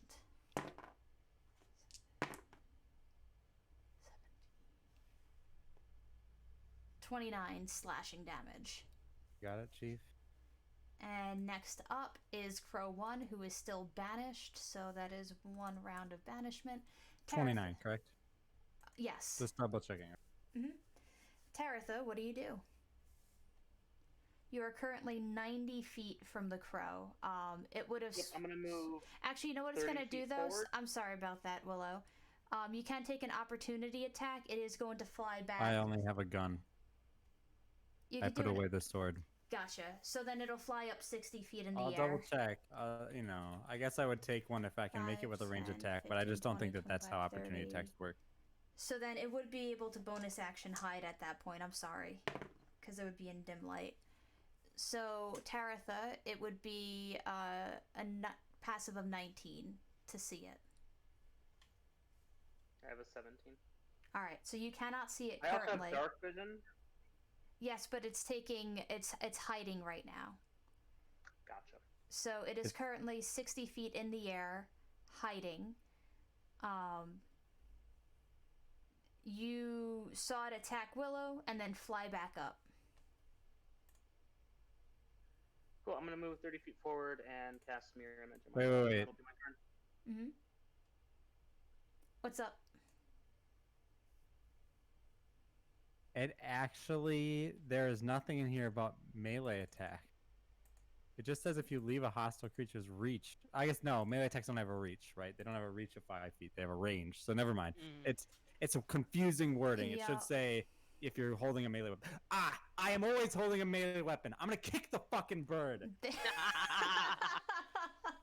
him. Do you have Sentinel? I do. That's why this matters. That's why I I was normally gonna probably say- wouldn't care. That is actually really good. That will be 5 plus 21 to hit. it stays. You get them. So you guys watch as and the leg does. Oh shoot, this is on a different document. I think it is strength mod. That I think that's what we decided, right? But I'll do Yeah. 1d6 if you want. Okay, 1d8.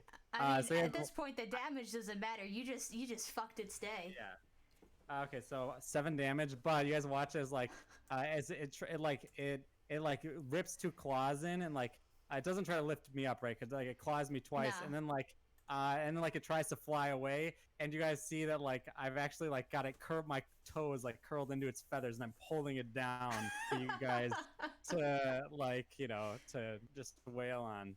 I love it. Taratha, you are 60 feet away from it. Damn, it's good to be always have a melee weapon on you. Now that totally changes the way I play this character a little bit. Yeah.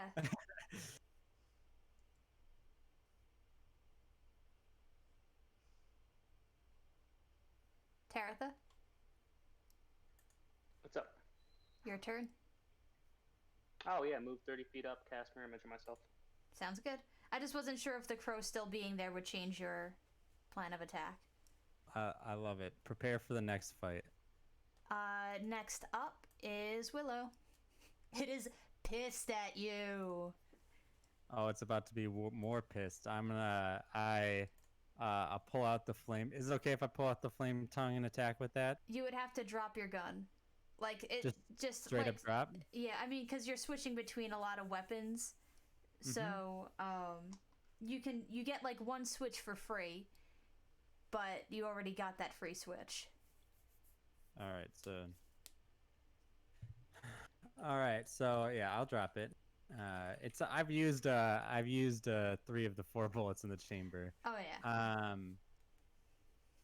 And so I will I'll drop it and I'll pull back out the flame tongue and I'll use my bonus action to erupt it in flames, and then I am going to take 2 attacks at the thing. Nice. Or 3, well 3. I attack 3 times in a turn. Thank you very much. Ooh, natural 17, natural 16. So that'll be 26 and 25. And Oh, then yeah. the last one will be natural 19. 20, 28. Fuck Those 'em were up. really, really good rolls. All right. Let's switch out the Yeah, D8. no I've been kidding. using. Just fuck up these 2 challenge rating 15s. Well, we're doing our best. No, I know. It's So does it really have awesome. resistance to fire damage? Nope, it will take it all. All And right, y'all are so- making it real And, hard and for I them know to use I know their... you want it all together, but I'm just gonna do the math out loud. Yeah, that's fine. 14 plus. So the first 21. Terrible. Okay, so 21 plus 14. The first one did 21. The second one did 14, and the third one does. Oh my god! My D8 rolls. I rolled 2 1s on these. Anyways, 8. 16. So 16, 14, 21. So 21 plus 14 is also 7 times 5, which is 35. And then the last one, which was 19. Wait, no, that can't. 9. 16. 16. So 31, 51 damage as I carve into it 3 times. Jesus Christ. With the flames erupt, and you guys just see it's starting to like erupt into flames. It's not, I'm sure it's looking fine, but I'm doing my best. It is bloodied. Tali, what do you do? Ooh, Tali is just setting up for the long game right now, so y'all just understand that. That's what she's That's literally what all Terra's she's doing. too. So she's going to. I mean, we would say that of all of our fights, Willow has gone down more often than Taratha when, as long as yes. Taratha is being smart, right? Oh, yeah. Absolutely. Okay, so Tali is going to run up to Taratha. Wait, Put Taratha or Willow? Or sorry, Willow. We'll run up to Willow. While casting a spell, put a silver ring on both of their pinky fingers, and cast Warding Bond. This gives you resistance to all damage, snaps, and a +1 bonus to AC and saving throws. Also means that I take whatever damage Willow does. We Or both Willow takes. at each. Oh, yeah, sorry. Yeah, whatever Willow takes. So each time Because Willow it's takes damage, I will take the same amount of damage. So because it's resistance to damage, what you're saying, it's kind of like you just take half of the damage that I take, in a sense. Correct. Yeah, so we will essentially be sharing the damage, is what it means, So really, it because rounds down, which is nice. yeah. So you will take half of whatever damage you take from anything now. Neat. It's gonna go aggro on Willow now. So first is gonna be the mandible attack. God, it keeps rolling such ass on the one that it needs to. That's a 16. Nope. 22. Hit. And higher than that. But not an Miss What's your True. AC now, Willow? My AC now is 21. I have studded armor +1, so that puts me at 18, and then I have a shield for +2. So I'm Okay, Cool. so that is 27 points of damage, split, and then you'll split that between the two of you. 27 halved is 13, so we both take 13. Correct. And then it is going to attempt again to fly up. So you can take an If I AOO. recall, Sentinel. Can't move. Yeah, no. Well, I have to hit it for it to Yeah. hit Sentinel, right? I Yeah. thought you did hit it. Last time. It's doing it again now. But my question is, can't Oh shit, I'm sorry. Ollie One can last also thing. attack, right? Yes, but one other thing that I forgot to have it do, I do need you both to make a Constitution saving throw, because it would have done this at the end of Tali's turn. All right. It's a 24. I think I 15. You take 10 psychic damage, but I 5, believe, yep, right? correct. And But then I'm already resistant to it, so I assume Yeah. it doesn't get It doesn't get halved twice because I gain resistance all damage. That's what the spell says. yes, but then you split the damage. So like your resistance is 5, and then that gets split between the two of you. So we both take 2. Correct. So I'm just, yeah, I understand the wording of the spell. It's just I think that it would be cooler for your thing to apply. All right. Because she okay, good. 2 damage. Yep, and both of you can take an AOO as it attempts to fly away. It's gonna be a 24 because That I'm will rolling hit. like a boss today. Yeah, Sentinel. I do not know. And then Willow, 17. that will not hit. So it will fly Sorry. 80 feet in the air and bonus action Rolled an hide. 8.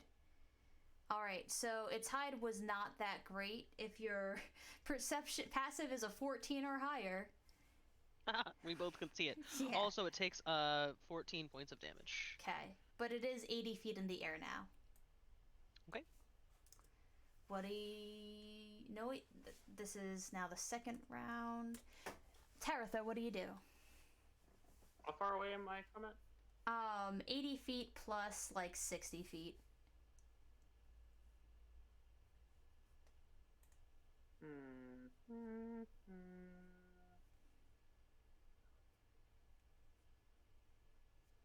Not much I can do except just move up 30 feet. Okay. The only thing I can hit it with 10, Firebolt. 15, 20, 25, 30. You would be able to hit it with Firebolt if you want. Oh, dope. I'll do that. Because that's 120 feet.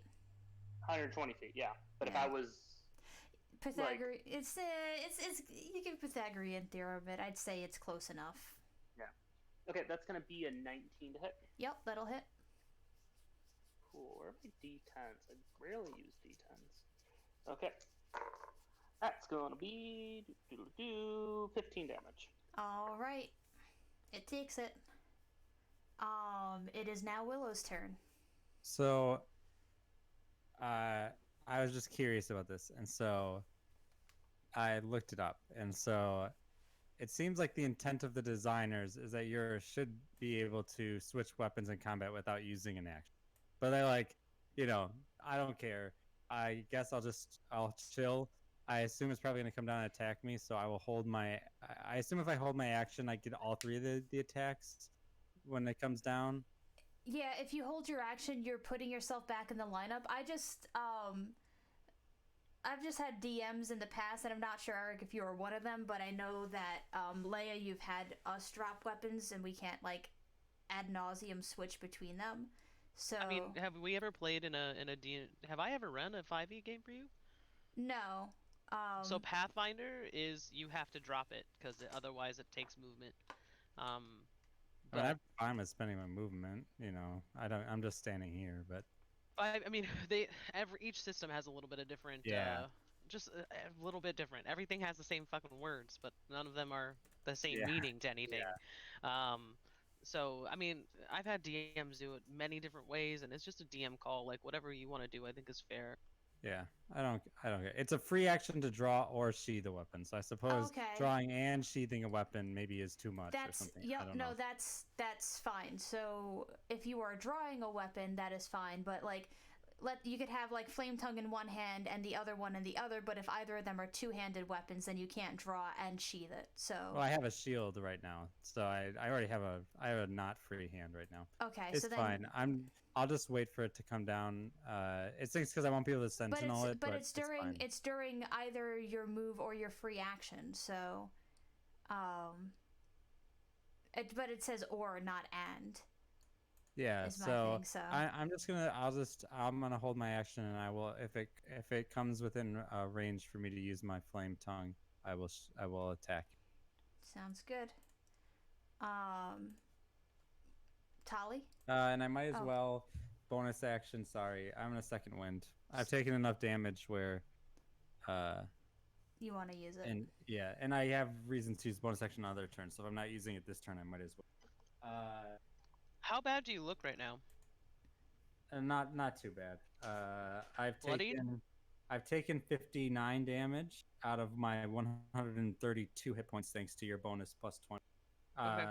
So I'm not bloodied, and I just regained 20 hit points from Okay. second wind.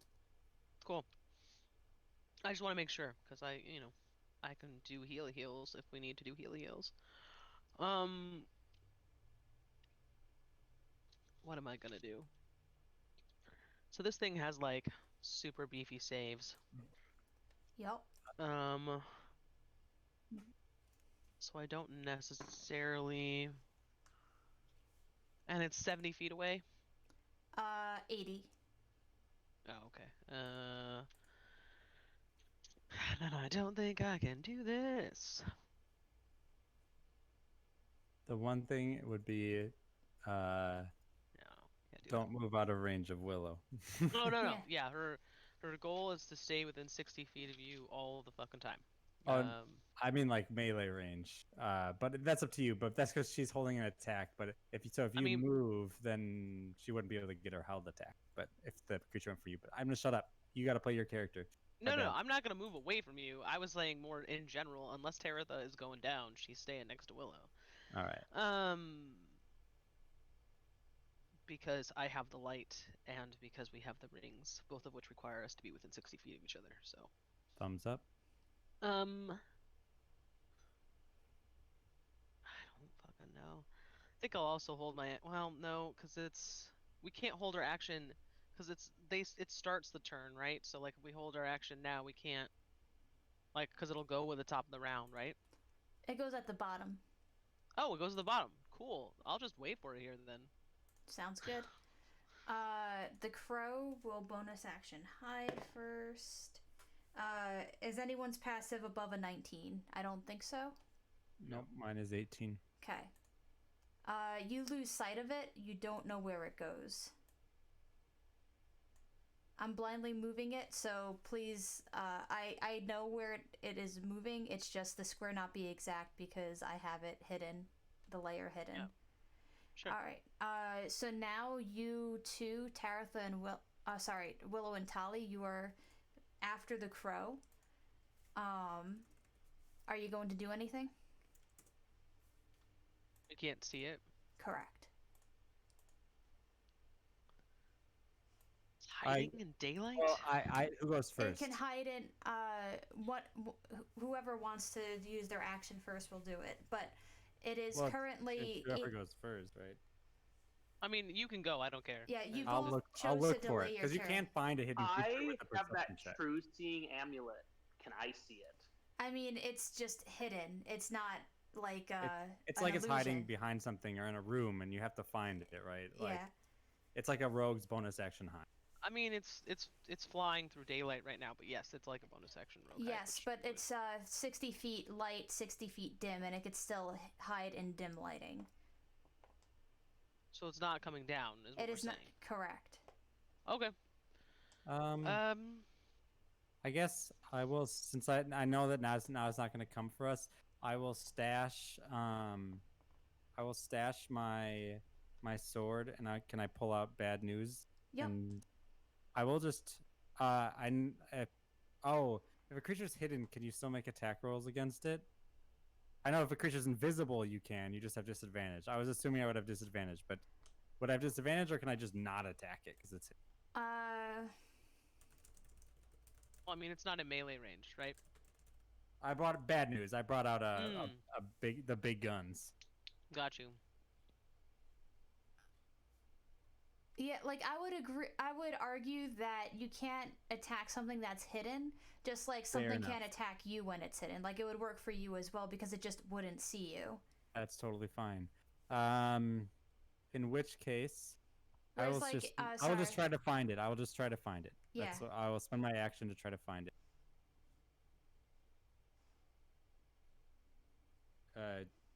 Make a perception check. Mm-hmm. Okay. I didn't. I usually don't roll unless I am commanded to. That's all. That'll be a 23. Okay, you can tell I that. have advantage. I mean, you're able to see it. It's better. I gotta roll a 19. That's a 27. So it moved in between you and Taratha and moved just to the edge of the lighting. So I'll yell, "It's moving between us. It's right there," and I'll point at it. Sounds good. I don't know if that reveals it to other people, but at least I can see it. Not really. Like you can see it. But and I'll take out bad. I can't take out. I just realized bad news is two-handed. You revealed it in enough that someone can do a AOE, but not a ranged attack. Mm-hmm. I'm gonna stash Flame Tongue and pick up Cotton Ball. Okay. Tali?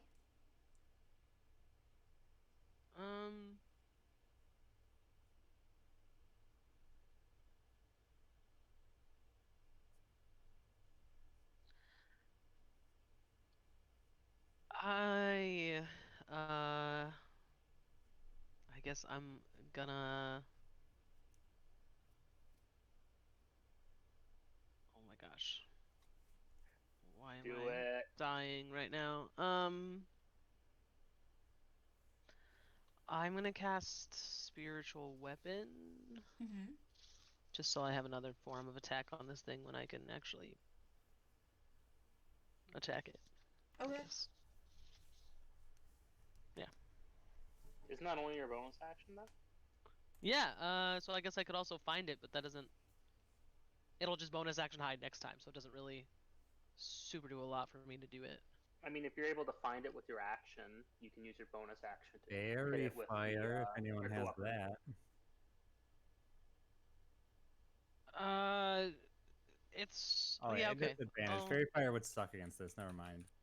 I mean, okay, so I guess hilariously got a nat 20 on that perception check.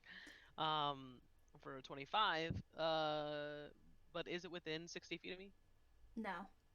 Okay, then cool. I will... How high up is it? Sorry, there's no verticality on this. Yeah, so it is just at 60 feet because the dim light goes 60 feet, but the thing is she is additionally like a little bit further away, so it's just outside of that 60-foot range. That's fine. I'll cast it 20 feet up from where I'm at right now, because I can move it 20 feet down if I need to. Sounds good. Next up will be Taratha. I can't do shit. Jack Diddley. Fuck. Well, hold your action. Yeah, hold my action. All right. Next up is the crow. It is going to swoop down at Taratha and do its full movement to get there. Did you not look for the crow?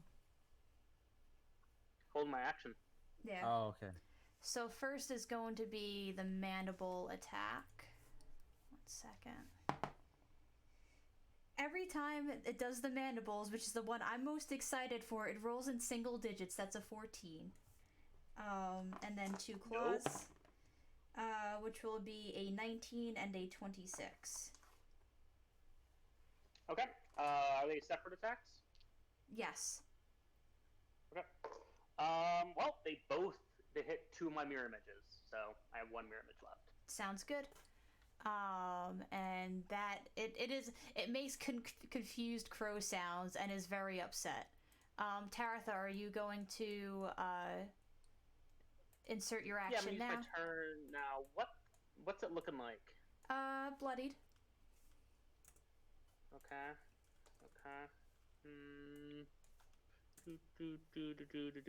I'm pretty fucked.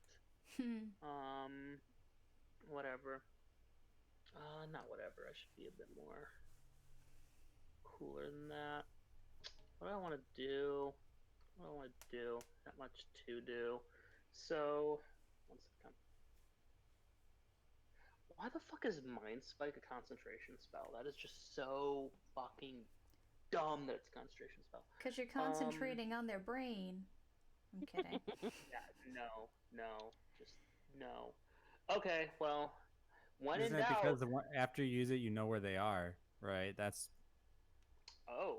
Well, the thing is, I can't drop concentration. Yeah, but because that's why it's concentration, because you concentrate on holding their mind and knowing what they're up to. I wish there was just a way to do a non-concentration version of the spell, but that's here nor there. Okay, I'm going to cast Magic Missile at a 3rd level. Nice.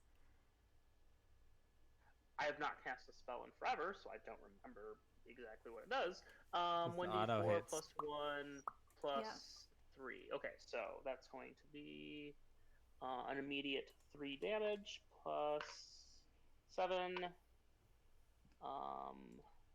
11, 16 damage total. Sounds good. It is going to take good. There's 2 more darts. Sorry, that was only 3 darts. Okay. So that's another 2, so that's 16, 18, 21, 23.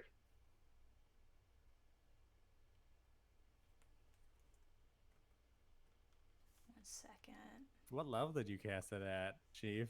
3rd level. Oh, damn, that's a lot of missiles. There's 5 of them.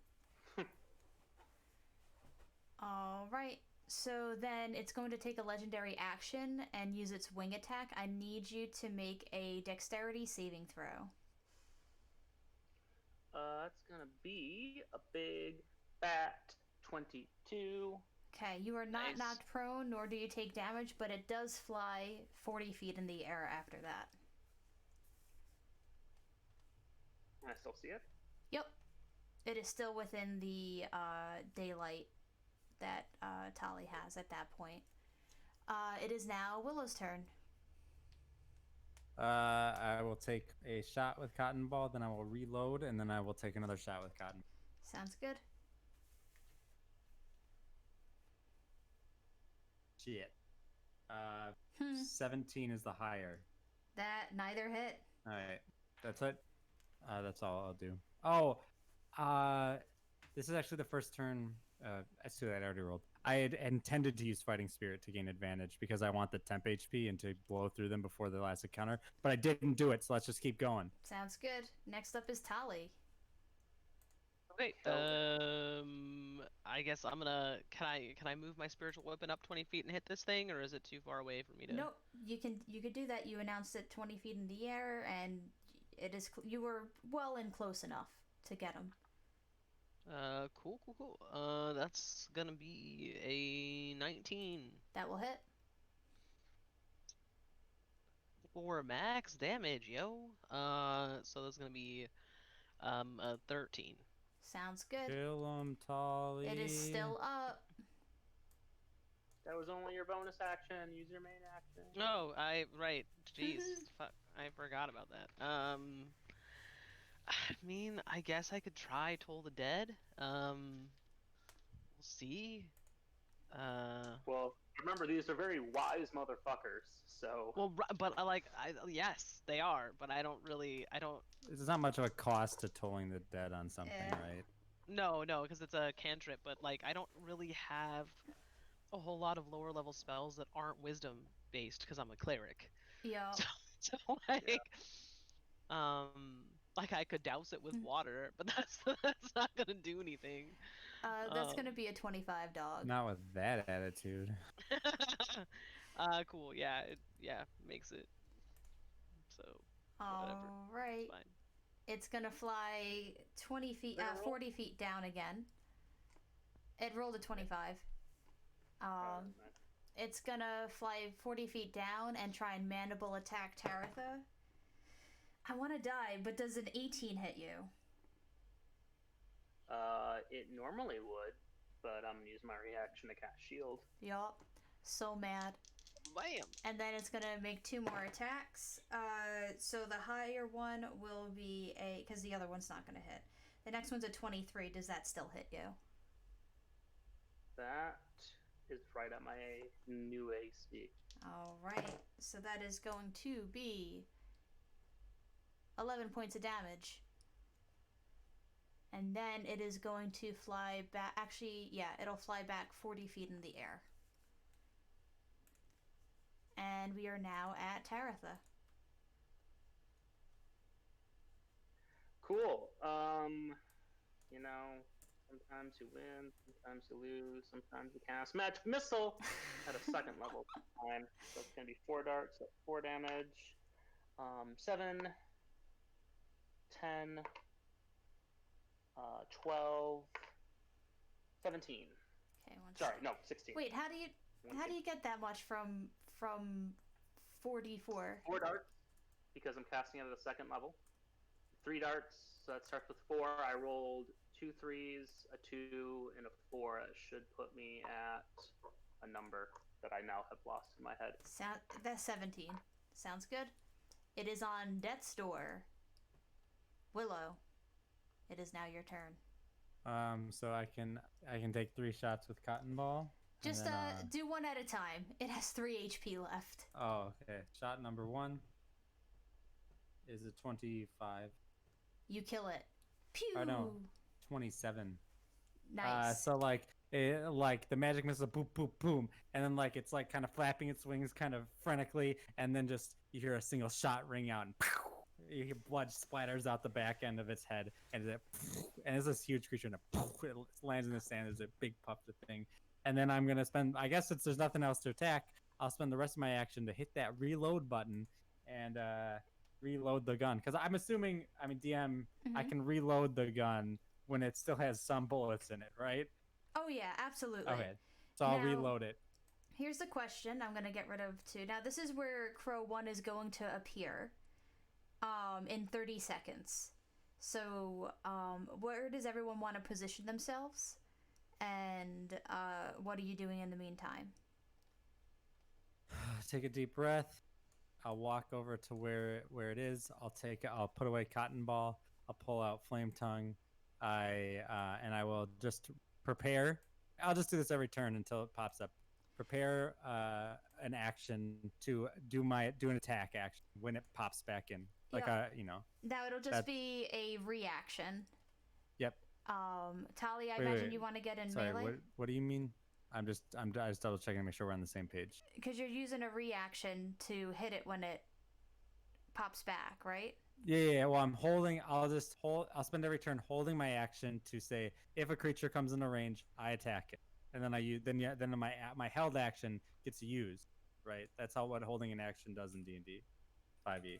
Right, but so then you would just hold it until after it returns. You're not doing like the hot shot when it comes back. No, I am doing the hot shot right when it comes up. So you can, in 5th edition, you can ready an action. You consider your action for the turn. So I spend your action to ready an action. You define a trigger, and then when the trigger happens, just before any other creatures are resolved, the ready character can use his reaction to take the readied action. It's like readying an action, right? Yeah, I could have sworn that you only get like 1 hit when you ready an action. That I will look up if it's just one hit. I thought that's what it was. Because if you're holding your turn, then that's a different thing. But I thought that readying an action is just getting that 1 quick pot shot. Let me look. You ask what other people are doing, and I will look this up. Yeah. We don't need to, Taratha? Yeah, I mean, I'll get in melee and just and have all my things ready to attack it.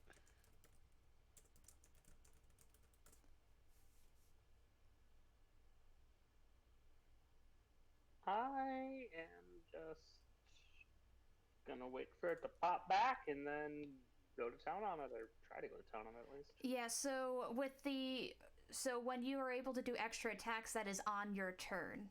So the ready action lets you do something on someone else's turn, and thus the extra attack does not apply. Where are you reading this? I'm genuinely curious because I just read something that's seemed to have the opposite conclusion. So I want to. I read specific for monks. I'm sorry. Give me 1 second. Let me look at rules crunching. 1 second, because I read it on the monk page. No, it's fine. I found it on a different website. It's you're. It looks like you're right. The rules as written are. Oop, you cut out. That explains. The rules as written are really confusing in this Agreed. regard. Because they go at length about spells, but actually never mention attack. They just it'll just be one attack. That's fine. Yep. So you will get an Okay, attack. I know what I'm going to do. Okay. Actually, so when I banished it, it was on the ground, right? The deep Correct. throw? Okay. At that spot, I'm going to cast web. Nice. Nice. So what'll happen? So it's concentration. So the moment I do that, it'll pop. The web will be on the ground. It'll pop in, and when it starts its turn, there it has to make a. When it pops in, it has to make a dexterity saving throw. Sounds good. I just want to see to make sure that it's stuck in the web. It's not like captured in the web. Like it'll become restrained if it fails. Okay, give me 1 second. But even then. Oh yeah, because it has a depth of 5 feet, so it will be. Yeah, I just needed to kind of get that visual in my head. So absolutely. Oh, you can end it whenever you want, by the way. Just so you know, you don't have to wait the full minute. Yeah, and it goes up to an hour. So all right. So it pops back. Let's just do that readied action, and then we'll go back into combat. So, Taratha, you cast web. It went before me in combat, right? Correct. So right now you're doing the readied action, where each of you get a pot shot on it, and then it's turn. I'm not gonna do it. I'm gonna save my reaction. Okay. Tali. Oh,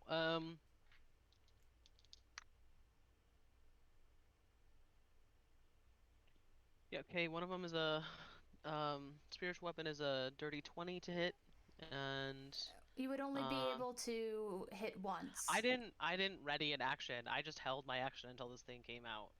There was no I was just chilling waiting. You would have to go at the end of its turn then.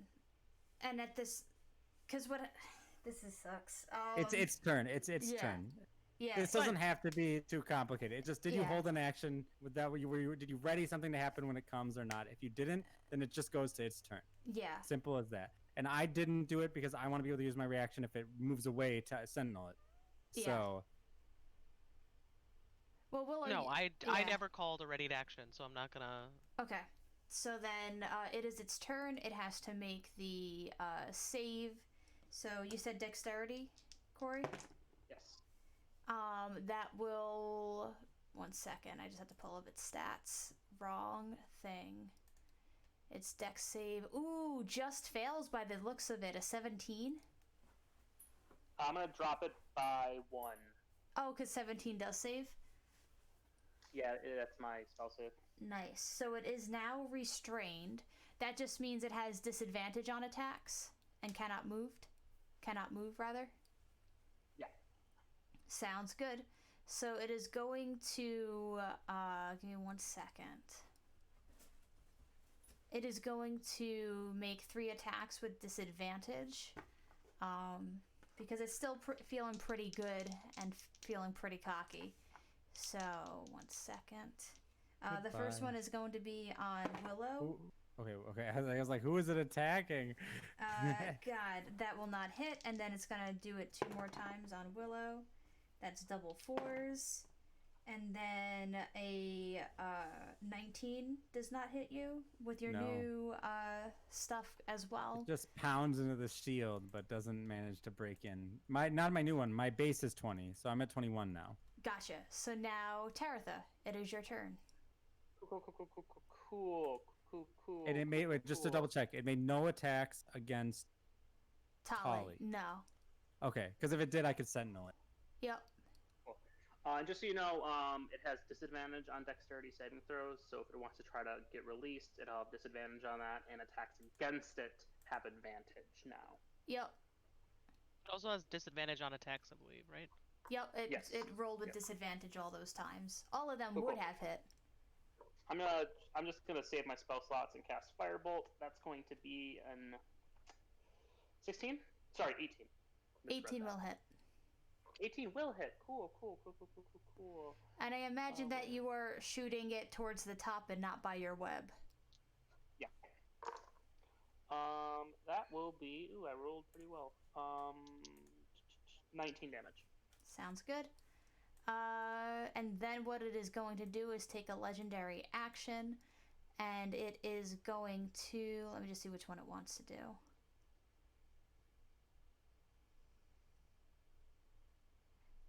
It's going to let out an awful crowing sound. All 3 of you, please give me a Constitution saving throw.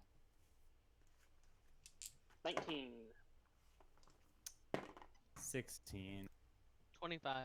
All right, Willow, you take 13. I have the biggest bonus. So I don't think that's actually true. Anyways, I take 13, you said? Psychic damage, though. So halved twice Yep. because of your homebrew.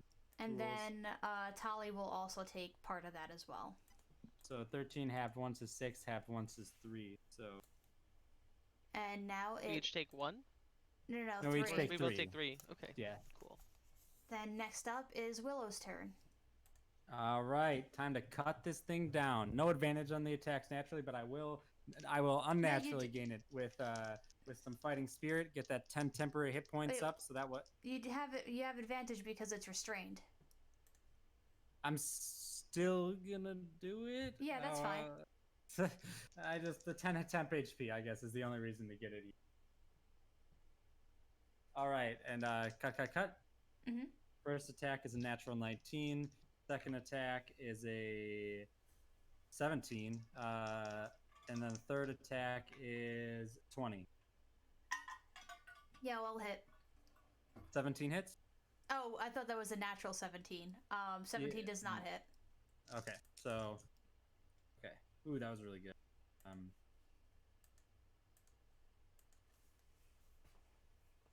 24 plus...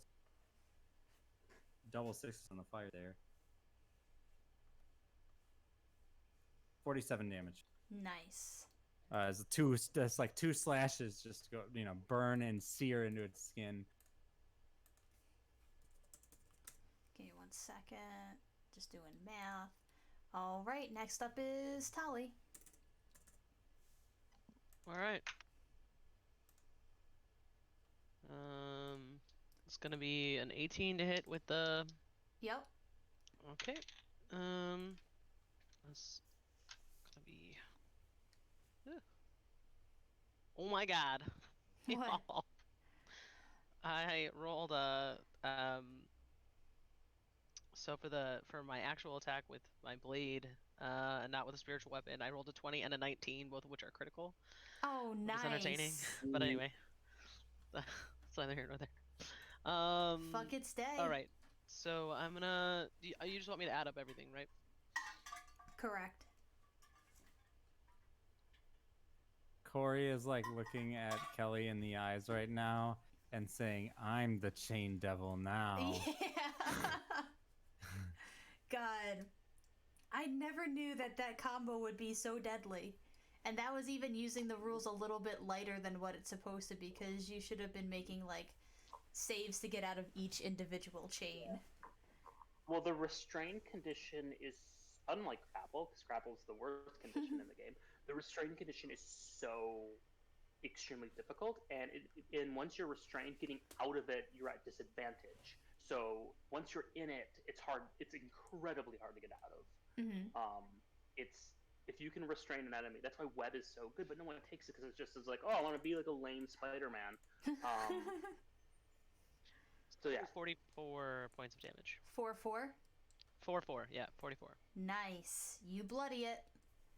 And it quickly went from 0 to 110 damage. So it is going to try and save against the web. That's a nat 20. It has advantage, so it just... Get a roll with disadvantage. It negates because it has advantage on magical effects. So this would be a magical effect. So it saves... flies 80 feet in the air and bonus action, or tries. I will say 19. that will hit. Now here's the question. Like, Oh, wait. as a DM, Never mind. this is just Continue. such a fucking disgusting combo. Because its movement becomes 0, which means it just stays in the web and has to start save again next turn. So yeah, this works. So I hit though with the 19. Yes. Okay. Oh, that's good. 10, 16 plus 7. 23. Yeah, that'll hit. Oh, We all get sorry. on That's the tax opportunity. damage. 23 is the damage. Sorry. Yep. We all get attacks of opportunity. You do. Yeah. It's gonna be a 24 to hit Yeah. and a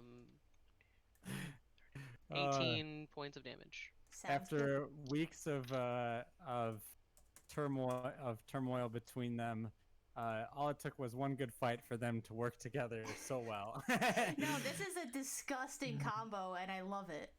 I mean, Tolly is not happy with you. That doesn't mean that she's going to leave you to hang. Not Like, you, she needs you in this battle. I was Taratha, but I mean, Tara- Tolly's always mad at someone right now. That's just how it is. Yeah. It is Willow Taratha's is just turn. mad at herself. Rip.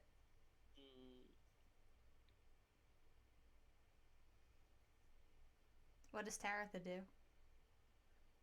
Cast Firebolt. All right. Does a unnatural 20 hit? Yes. Ooh, that's gonna be 20 damage. Nice.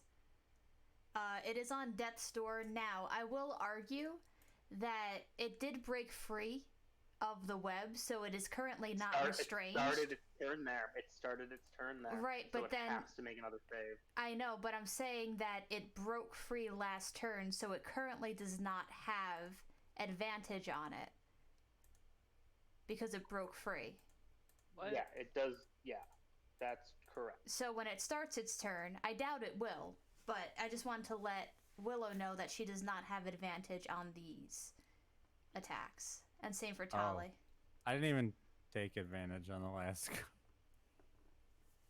So once it starts its turn, it has to save, but it is currently not No, restrained. that totally makes sense to me. Yeah, it totally makes sense.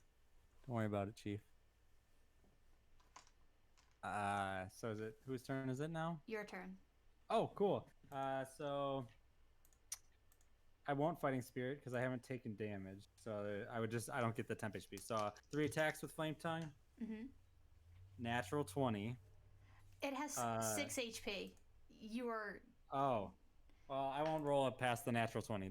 The nat 20 was the first one I rolled. Yeah, there's So, no way it's surviving I mean, now. it does base of 12 plus 8, 20. It does base of 27, and then I roll the 3 other dice. So, like, I'll just, like, I shot the other one in the head, and this one, like, it's, like, struggling to get out of the thing, and, like, the last turn, like, I shoved the Flame Tongue into it, and, like, to hold it still, and then, like, I drag it down to the ground, I pull out the Flame Tongue, and I just chop its head off. Nice. So we're not going to start the second round now, but I will describe what you see. After the was I gonna say? After the second crow is slain, which was actually the first crow, but the dome changes from this dark, sort of overshadow, and then it suddenly becomes bright, almost blindingly so. And I need everyone to give me a Constitution saving throw. That's gonna be a 21. 26. 18. Okay, so you are all fine, but you can tell that if you don't, if you're not, kind of willful enough to kind of like withstand this brightness, you might be blinded for a turn. And as I'm not going to put it on the map, but as you look out, you see these beings being conjured. The crows, even as you slayed them, they just kind of disappeared into this wisp of magic. They weren't actually tangible creatures. And you see two hulking fire elementals and this large naga just slither out into the battlefield. Oh, Tali is so happy about this. You have no idea. Oh my god. Am I missing Every- something? Yes, every single time one of these fire elementals attempts to attack her, they take 10 points of damage. Nice. Ah, sorry. Give me a check, because I think that they... One second. Unless they're they don't have resistance. Unless they don't have, unless D&D 5e does something different with. Oh no, they fire no, elements because as I know well. because sometimes fire and cold damage, like they have like there's like flame salamanders that have resistance to both. These do Yeah, not, yeah, yeah. so they're just gonna take cold damage. But yeah, awesome. So we'll leave it there. We'll pick it up. We're gonna keep the same initiative. I had rolled initiative for these ones, so I'll save that. And that's that. Comments? Just so, Go ahead. yeah, just so everyone is aware that temp HP continues on for a while. As does our Oh wait, we gained temp HP just now? I'm sorry. No. The temp HP that you had will continue for a while. I just want people to be aware that they should leave it on their sheet. The temporary all. max HP, you mean? Yeah. Well, Yeah, no, because you okay. also gained that HP, right? Like you Yeah, gain yeah. the HP and your max goes up. Anyway. Yeah. It's just because temporary HP is like a different thing than your regular HP, but your thing 8 affected just our regular HP. Yo, did anyone roll with bless this entire fucking time? Oh my god. Taritha, you gotta remind us. Yeah, Yes, I have been rolling with less. Okay. I didn't roll with bless once. That's part of the reason why I've been rolling so fucking well. Nice. Yeah, that'll do it. All right. How long does bless last? A minute? Yeah, it's probably Alright. down now. So you would not have it for the second one unless you were to expend another bead. But yeah. Comments. Legit, if you had said that there was a chance of death with the test, I would have just pieced. That's I would have funny. been out. Like I would have just said, "Nah, I got a daughter. Sorry, see you later." That's funny. Like Willow thinks that these people are stupid. They invited her here, and now they're making her do their stupid test.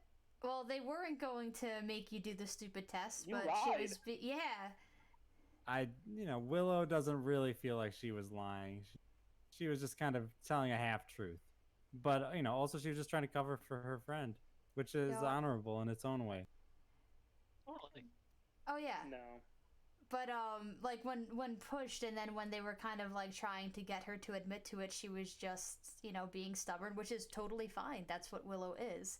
But they were not. I mean, Anya told the truth, and she was let in without problem. Yeah, Willow is basically at the point now where she doesn't even really know why she's here. I think she had an idea of why she was going, and then she's lost it in all this time traveling. It's And so also really funny to me because Willow was like pushing the Ashina stuff to Zola hard, and now like I feel like if Zola was here watching what Willow was doing, she'd be like, "What the fuck?" Like. You're making me do all this shit, and then you're just like walking up to them and like saying "fuck you." Yeah, I think what's hilarious is our companion, whose name I always forget, and I'm sorry. Anya? Anya was all like, "Y'all are gonna get murdered immediately. You're so uncouth. This is so bad." And we were like, "Nah, super reverent, told the entire truth the whole time." Well, no, And that's like, then fine. fucking Willow walks up and is like, "Bitches, what?" I know. That's actually really funny. And then that part is what entertains me. Is like, we were not the people you needed to be worried about. But I mean, that's the thing. She trusted Willow. She like above table. Like you two did not give her any reason to trust you. I mean, she didn't give us Yeah. any reason to trust her either, so that's Yeah, Mm. fuck her. I mean, honestly, I like Holly was totally cool with her until she decided to disrespect, and so Holly just doesn't have any time for that.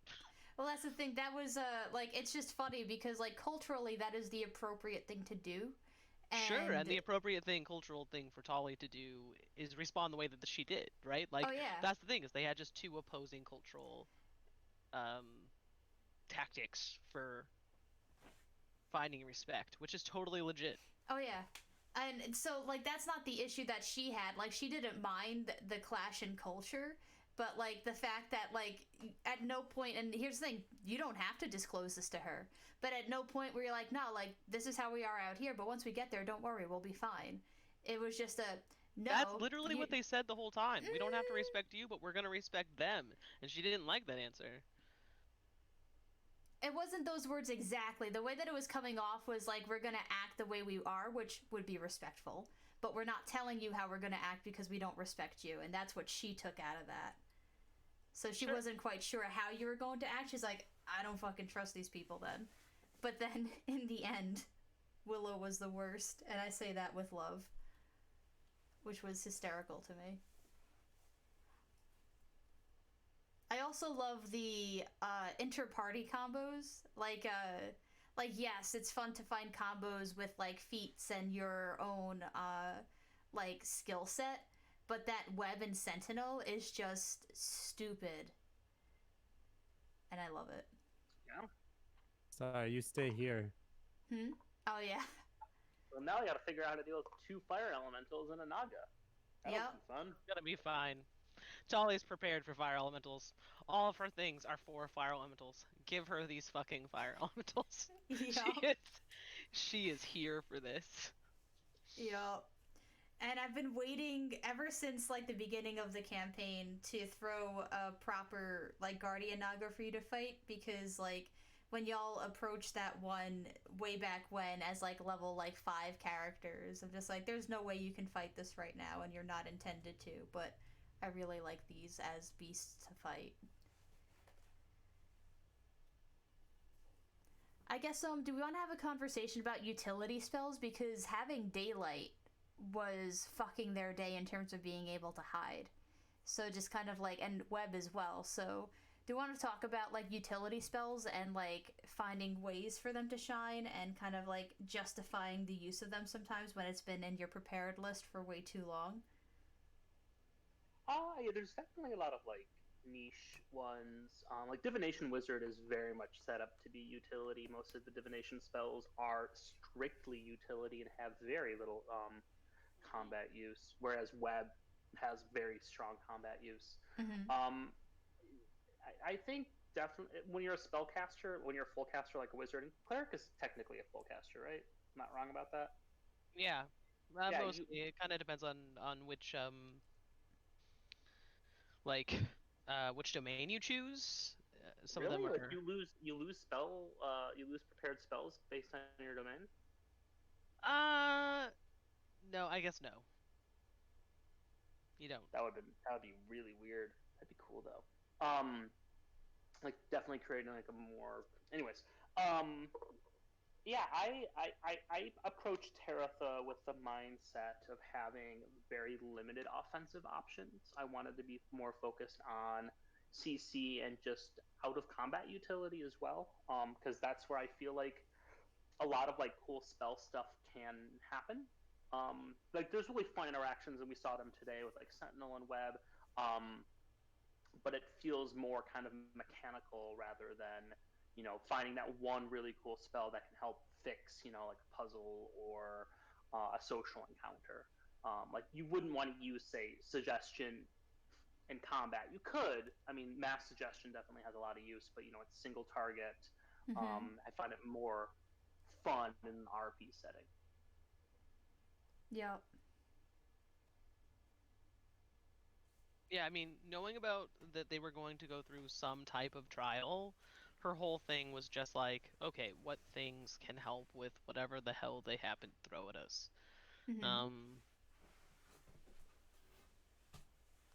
One second, I'm just adjusting the mic. There we go. Daylight helps a lot in the desert.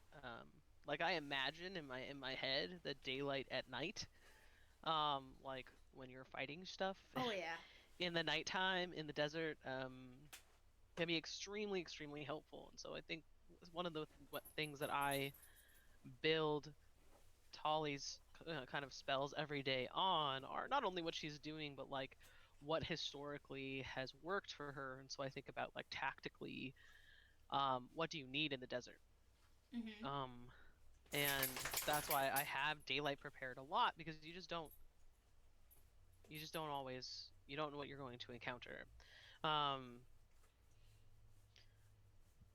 I think utility spells, I really love playing utility characters though. Like that's I have the most fun with them, I think, because they are useful in every context. Like they're not only like, they don't really shine in any of the contexts, but they have something to do in every context. Yeah, absolutely. And it's also like, the spells are well designed enough that a lot of utility spells also can pull up as CC spells in a lot of ways. There are exceptions, of course. Like you will never find, a wizard casting Arcane Eye or Scrying or Locate Object or Creature in the middle of combat. I mean, there might be one situation where that might be something you do, but it's so incredibly niche, it's not even worth bringing up, except that I just did. So, yeah, I find that it allows you to be creative in a way that feels appropriate to the magical worlds that we inhabit when we play D&D. Otherwise, you're just, just being an offensive caster, which is fun. And obviously, if you want to be a blaster and you want to go in and blast things, you want to Danny DeVito it up, that's there for you. And if you want to be that character, you can. But I also find at the same time, just like running out of offensive spells to pick. Also, like, you're only casting one at a time. So, it's like, okay, you have your fireball, and then that's your AoE. Then you have your single target, whatever, Mind Spike, or whatever you want it to be, and then you might want to cover a couple different bases for resistances. But other than that, you don't need a lot of offensive spells because you're not going to use them all.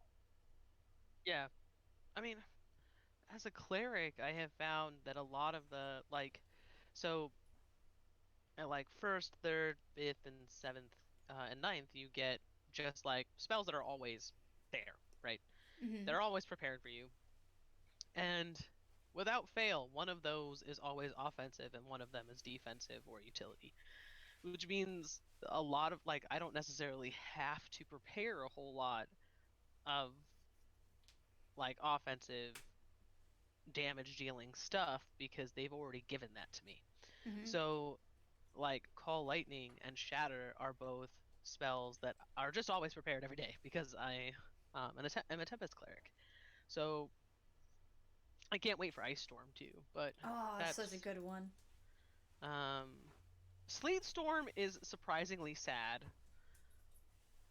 because it doesn't actually do any damage. It just makes everything slick and no one can walk anywhere. Yeah. But I find down. that I find a whole lot of use for utility spells in combat. Yeah. Particularly when we have a combat we can actually prepare for. Yeah. Yeah, I like the thought of like kind of being able to prepare for a trial, and sort of getting all that stuff out, because a lot of these spells you wouldn't really necessarily use if you had to spend several turns in combat casting them.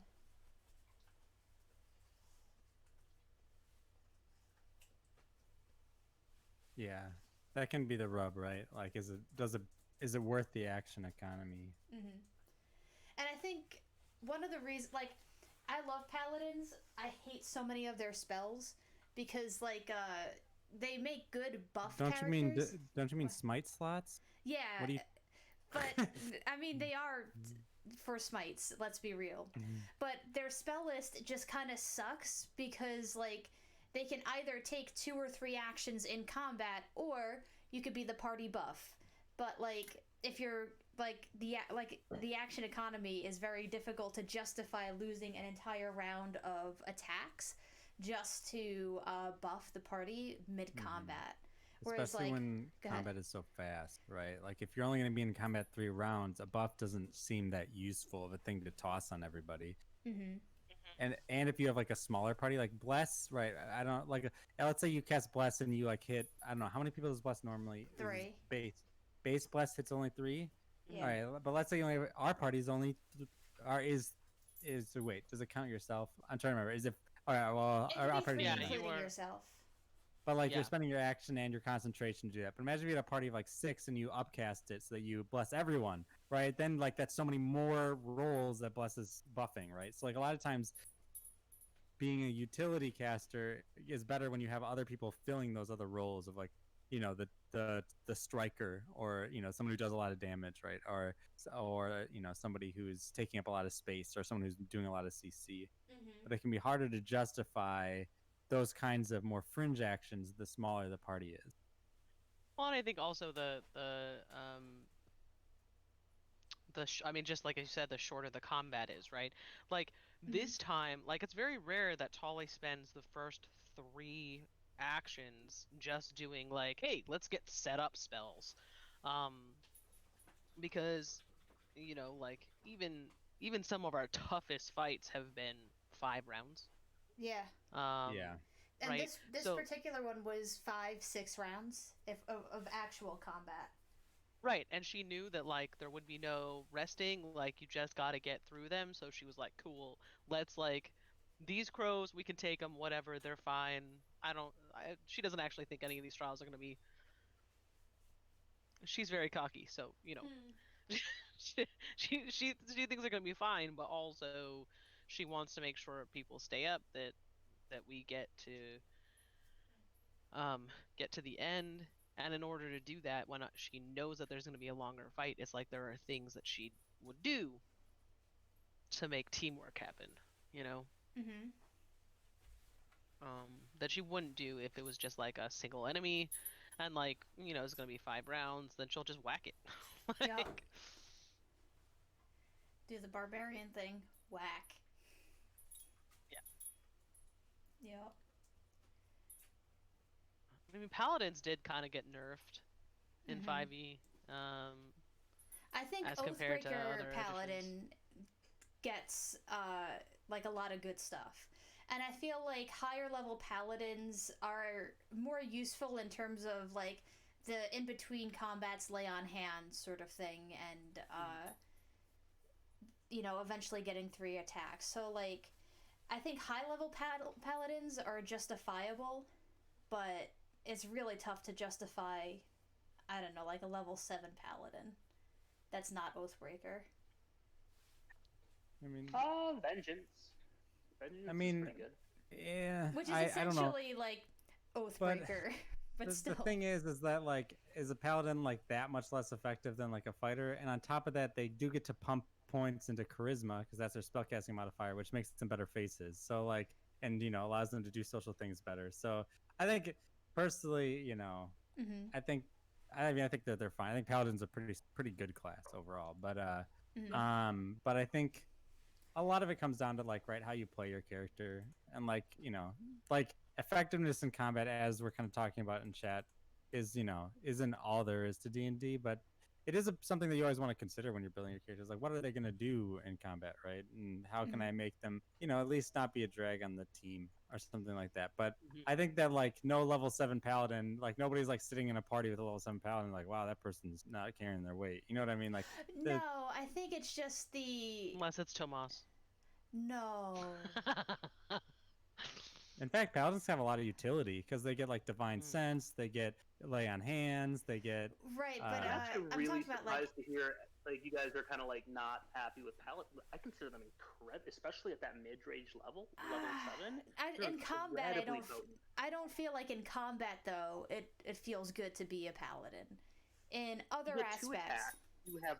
I You just can smite. so like, would you say that it feels bad to be like a fighter, to be a barbarian, to be like in those same levels? Because like all of those are really similar at like level 7, right? they are, but like with barbarian, you could do like reckless attacks. You can do depending on you could do like a frenzy, rage. Like there's a lot of like cool things that you could do that make you better at what you already do. Whereas with paladins, you kind of get like your base, this sort of the same stuff that you've had the whole time, and not really being able to do a lot of extra stuff that you weren't able to do in the beginning that you in combat at least. Like yes, level 5 you get your fine steed, which is awesome, but like it does fuck all in combat. Like, but it does a lot of cool outside stuff. So I'm talking on like a strictly combat basis. Yeah, I don't know. they just do I a would lot of argue damage. They do a lot of damage, and I have more than once been saved from death by a lay on hands. Like, Oh Yeah, yeah, You're yeah, like the a action walking healing economy, bank. yeah.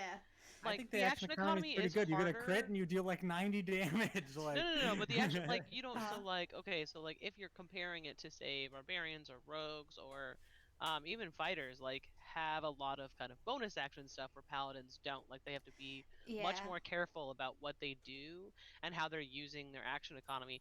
But paladins are also meant to be the strategist, right? Like, that Mhm. is a part of what they are as a class, is the Yeah. ability to strategize and be able to like be able to be a leader and also be able to see the whole field and be able to direct people and be able like Oh like yeah. in that way to do that stuff.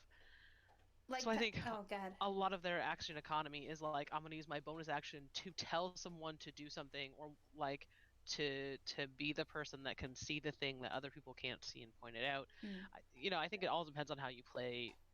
There aren't direct rules for how to do action economy well with paladins as there are for like rogues, for instance. Oh yeah.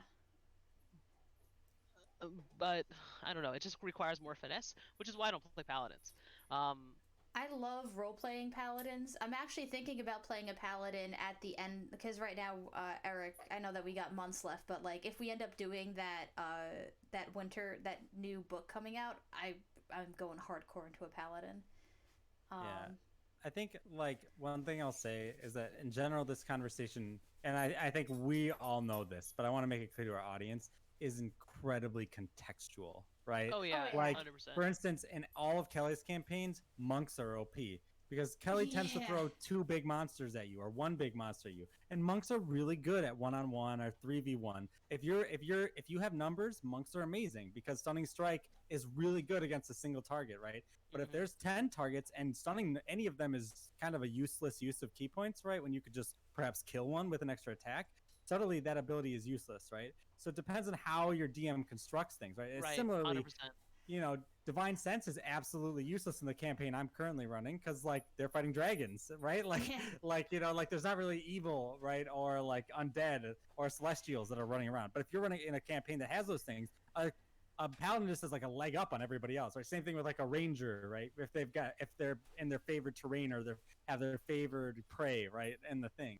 And so a lot of times, when we're talking about this, maybe we're talking about it in particulars. I know we all know this, but I want the audience to know that we're talking about this in context of the campaign that you're in.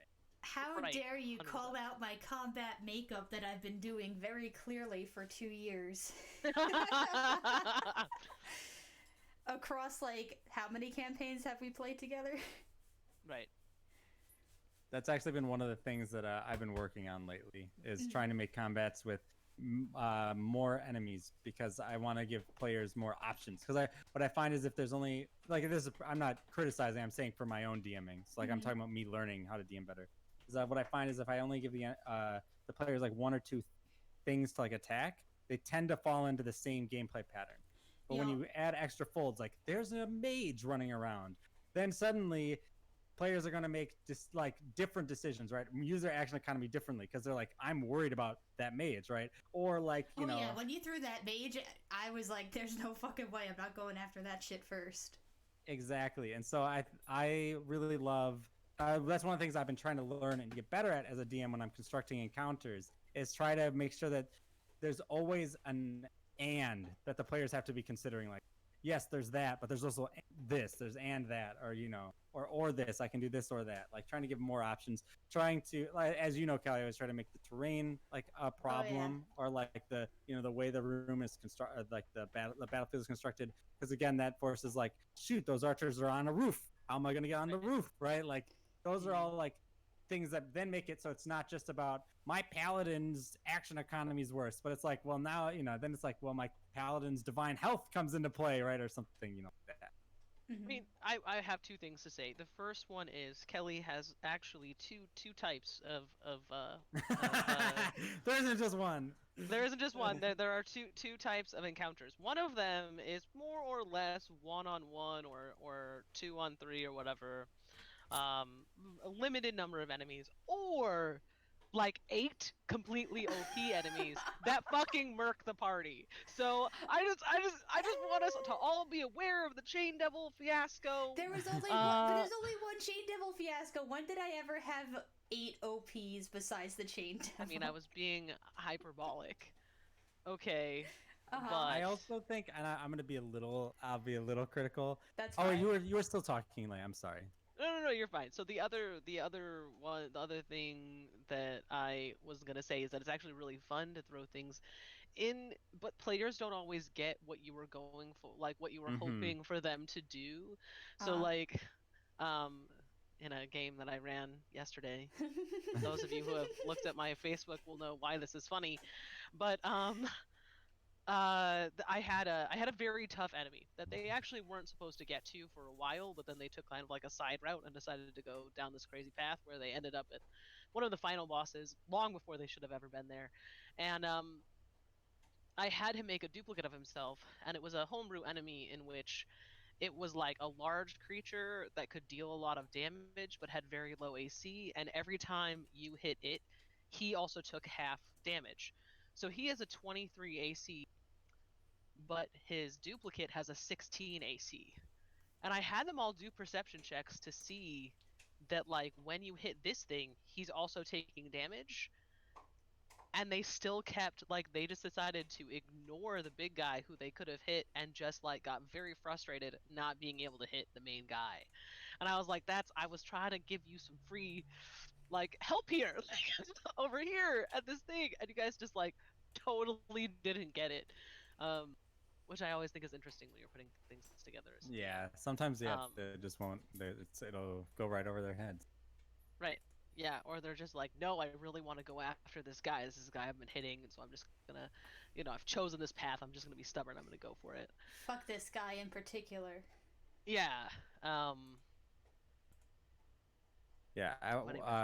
Yeah. The thing I was gonna say was that another thing is that Kelly tends to throw especially big HP monsters at us. I think that there's a cyclical effect here where it's like we maybe especially in the first part of the campaign, like we had Franz, which was a rogue, so we had like big damage capability. And so like as time has gone by, Kelly throws monsters with like 200 HP at us or like more. It's like so then we're like, how do I do more damage? Like, right? Like I'm thinking that to myself, well, the flame tongue does more damage. So I guess I'm going to start wielding that flame tongue. And so sometimes there's like that cyclical effect too, where it's like now when I'm playing in a Kelly campaign, I'm like, I just assume that I'm going to face things with tons of HP that I need to be ready for. Oh, you guys totally understand that I cast freedom of movement now all the time. I know. She fucking loves restraining us, you guys. Like, that started with the Chain Devils. Like, restraining, that started with the fucking Chain Devils and has just been a fucking thing. Now I'm just like, nah, freedom of movement. I don't care that it's like a 4th level fucking spell slot. Every time I will be casting freedom of movement on myself, because otherwise I will die. I just got a taste and now I can't let it go. Oh, also the other time that you like threw a bunch of enemies at us immediately was that time in the tower, in the Death Tower, where we had to go like find the books and like clear out the library. The first real adventure with these characters. Yeah. Okay, yeah, I forgot about that. There Yes. were yeah, but like To be you know, fair, that was me overextending after the Sphinx battle, which I felt was just a failure on my part. Oh, I totally understand. It's just like that is that day where Tali got eaten by 2 worms and then also got like put down into that pit and just restrained immediately. That is the reason she was like, nah, freedom of movement. And that's like that is number one thing she has to do before like as battle starts. Like doesn't matter how long this is going to take, doesn't matter that it's a 4th level spell, freedom of movement. Like Well, I mean, um God, how many times in the last how many counters it's like we're trying to grapple us, trying to swallow us, yeah, trying to do a million different things. It's that the is Kelly's favorite desert. thing. I mean that's also like that's how a lot in like IRL, right? Which D&D is IRL. Like that's how a lot of creatures kill their prey, right? Is by restraining them and then eating them. Sure, yeah, totally. So, but yeah, so it's interesting. It's definitely like how your DM like organizes combat encounters. Well, I think does impact how you build your character, right? In a lot of ways. Yup. Like web is really good as well. If you're always fighting lots of little guys, well, you're going to take fireball and burn them up. But also web could be really useful, right? Like lock them down while you you deal with the other ones. It's better. It's like a lot better than hold person if there's a bunch of them. But if it's only one, then web doesn't seem as good or something like that. I will say a big part of me getting those winged boots is because of all that terrain shit that you do. And by shit, I mean I love it. Yeah, I think that they come in use for you. I think sometimes it's something I need to keep in mind. It's like actually one of the things we're talking about in the side chat where Strongerkoff is talking about Oh, I'm not on wishing chat, for there sorry. to be well, he's just talking about they're wanting there to be like enchantment in the game, and I find that like having an artificer in the party can be a little annoying just because you can't, it's harder to plan around what their abilities are because it's like, oh, they're you worse just than have wing, rogues. yeah, you just like have wing boots and I can't tell you no, right? Even though personally like I wouldn't allow an Aarakocra in my campaign because I don't think like a level 1 PC should have flying. Like I just think that that's it's busted, right? Like if I'm like I'll choose when you get flying. Maybe I'm a jerk in that reply, or you're gonna get it with like 3rd level, right? When you get fly as a spell, like. But just to be able to say, no, I got wing boots, I can fly. I'm just like, I mean that's a level 9 thing though. That's still pretty high no, up. it's pretty high, and I'm not upset about it. I'm not saying like I would never let a level 9 character fly anywhere. Obviously a level 5 character can fly with a 3rd level spell slot, but it's interesting that you get to do it without any action economy. You just get to choose to fly. And so for me, if I were to give you wing boots, let's say because I know that your character wants to build an airplane, so that would be an item that I'd consider getting for them, right? At some point, I would make it like a tempting thing, right? Like Natish has some wing. Natish is a creepy NPC. He has some, wing boots, and you have to trade something for them, right? Or like have to go on a quest for them, like because to me that's a big item. Instead, it's just like you hit level 9, now you have wing boots, which is okay. But what enchantment does, and what I'm trying to get at, is that as a DM, it can be trickier to know what the players are capable of if they're able to craft their own magic items outside of your kind of purview. Yep.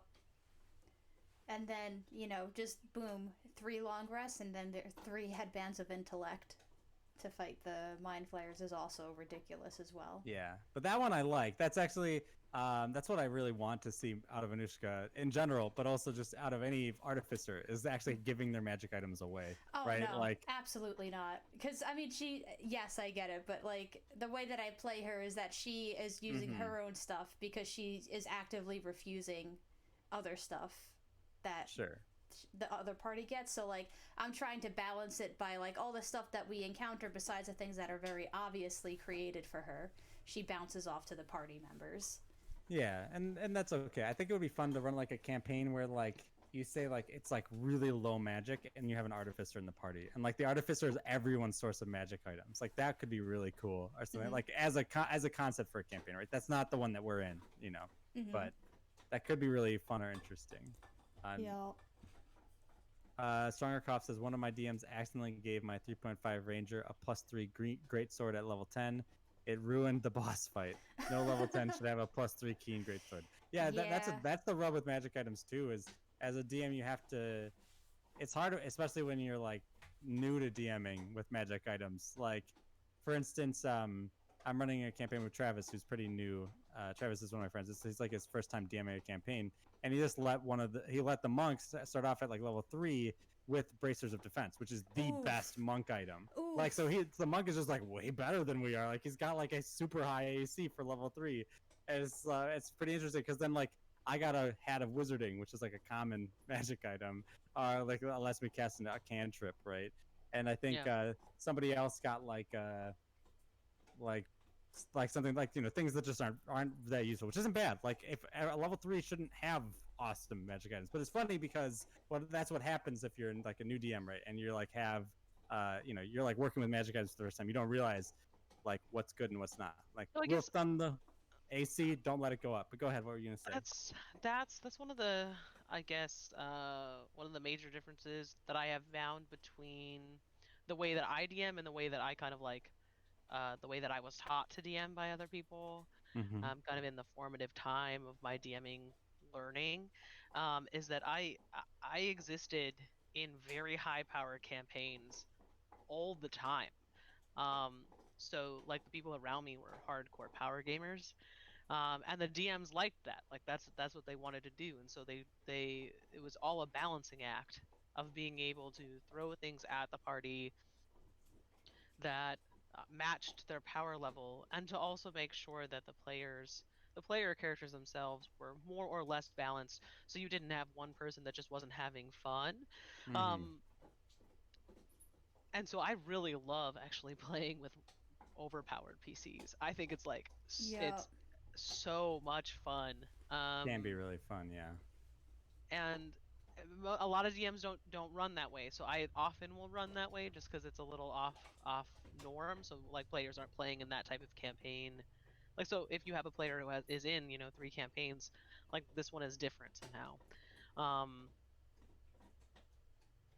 and so I don't know, for new DMs totally, and for particularly those who are really experienced in 5e, which is in my experience the lowest magic system of kind of the like 3, 3, 5, 4, and 5e. 5e is probably the lowest magic system I've played in.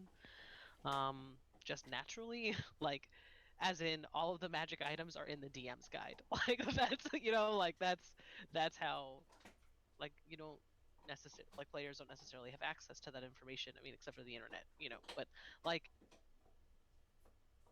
so I don't know. Give your players crazy stuff, but also Yeah. then realize you're gonna have to learn how How to to deal with balance it. that Yeah. crazy Mm-hmm. stuff. Like Yeah. if you accidentally give, bracers of defense, then you have to like put other magic items in the PC's path to help the other players kind of like get Mm-hmm. up to their level. You know? Yeah. Yeah, I'm not saying like what was done was like an egregious sin, but more No, like no, no, no, no. they were intended to be like minor magical items, and then Right. but it ended up being like a little bit overtuned or something like that. But I think that like a lot of stuff D&D is always like you just never expect yourself as a DM to do anything perfect. You're never going to do anything perfect. But the Oh beauty yeah, of never. D&D and role-playing games in general is that it's kind of like pizza. Like shut Watch up, it, Kelly. Eric. Kelly, just put your fingers in your ears for a second. But okay, so there's a saying about pizza that even bad pizza is good, right? Like Oh no. not No. Sure. bad pizza, but like you know what I mean. Like some people say that. I've heard it said. By people who are wrong. All right. Well, what's the thing that's like even when it's not that good, it's still really good? I D&D mean, is like that. It's like pizza like that. I would say that you are Americanized not. Chinese food says Stronger Cough 33.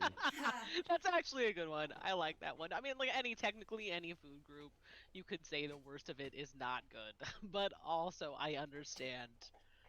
I get where you're coming from. I'm just giving you shit. An imperfect burger is still a good burger, Sure. or something like that. And that's how D&D is. Like, I mean, but if you Little set that, Caesars is still good. yeah, Ugh. Little Caesars, yeah, just All right. I Kelly is mean, a stickler.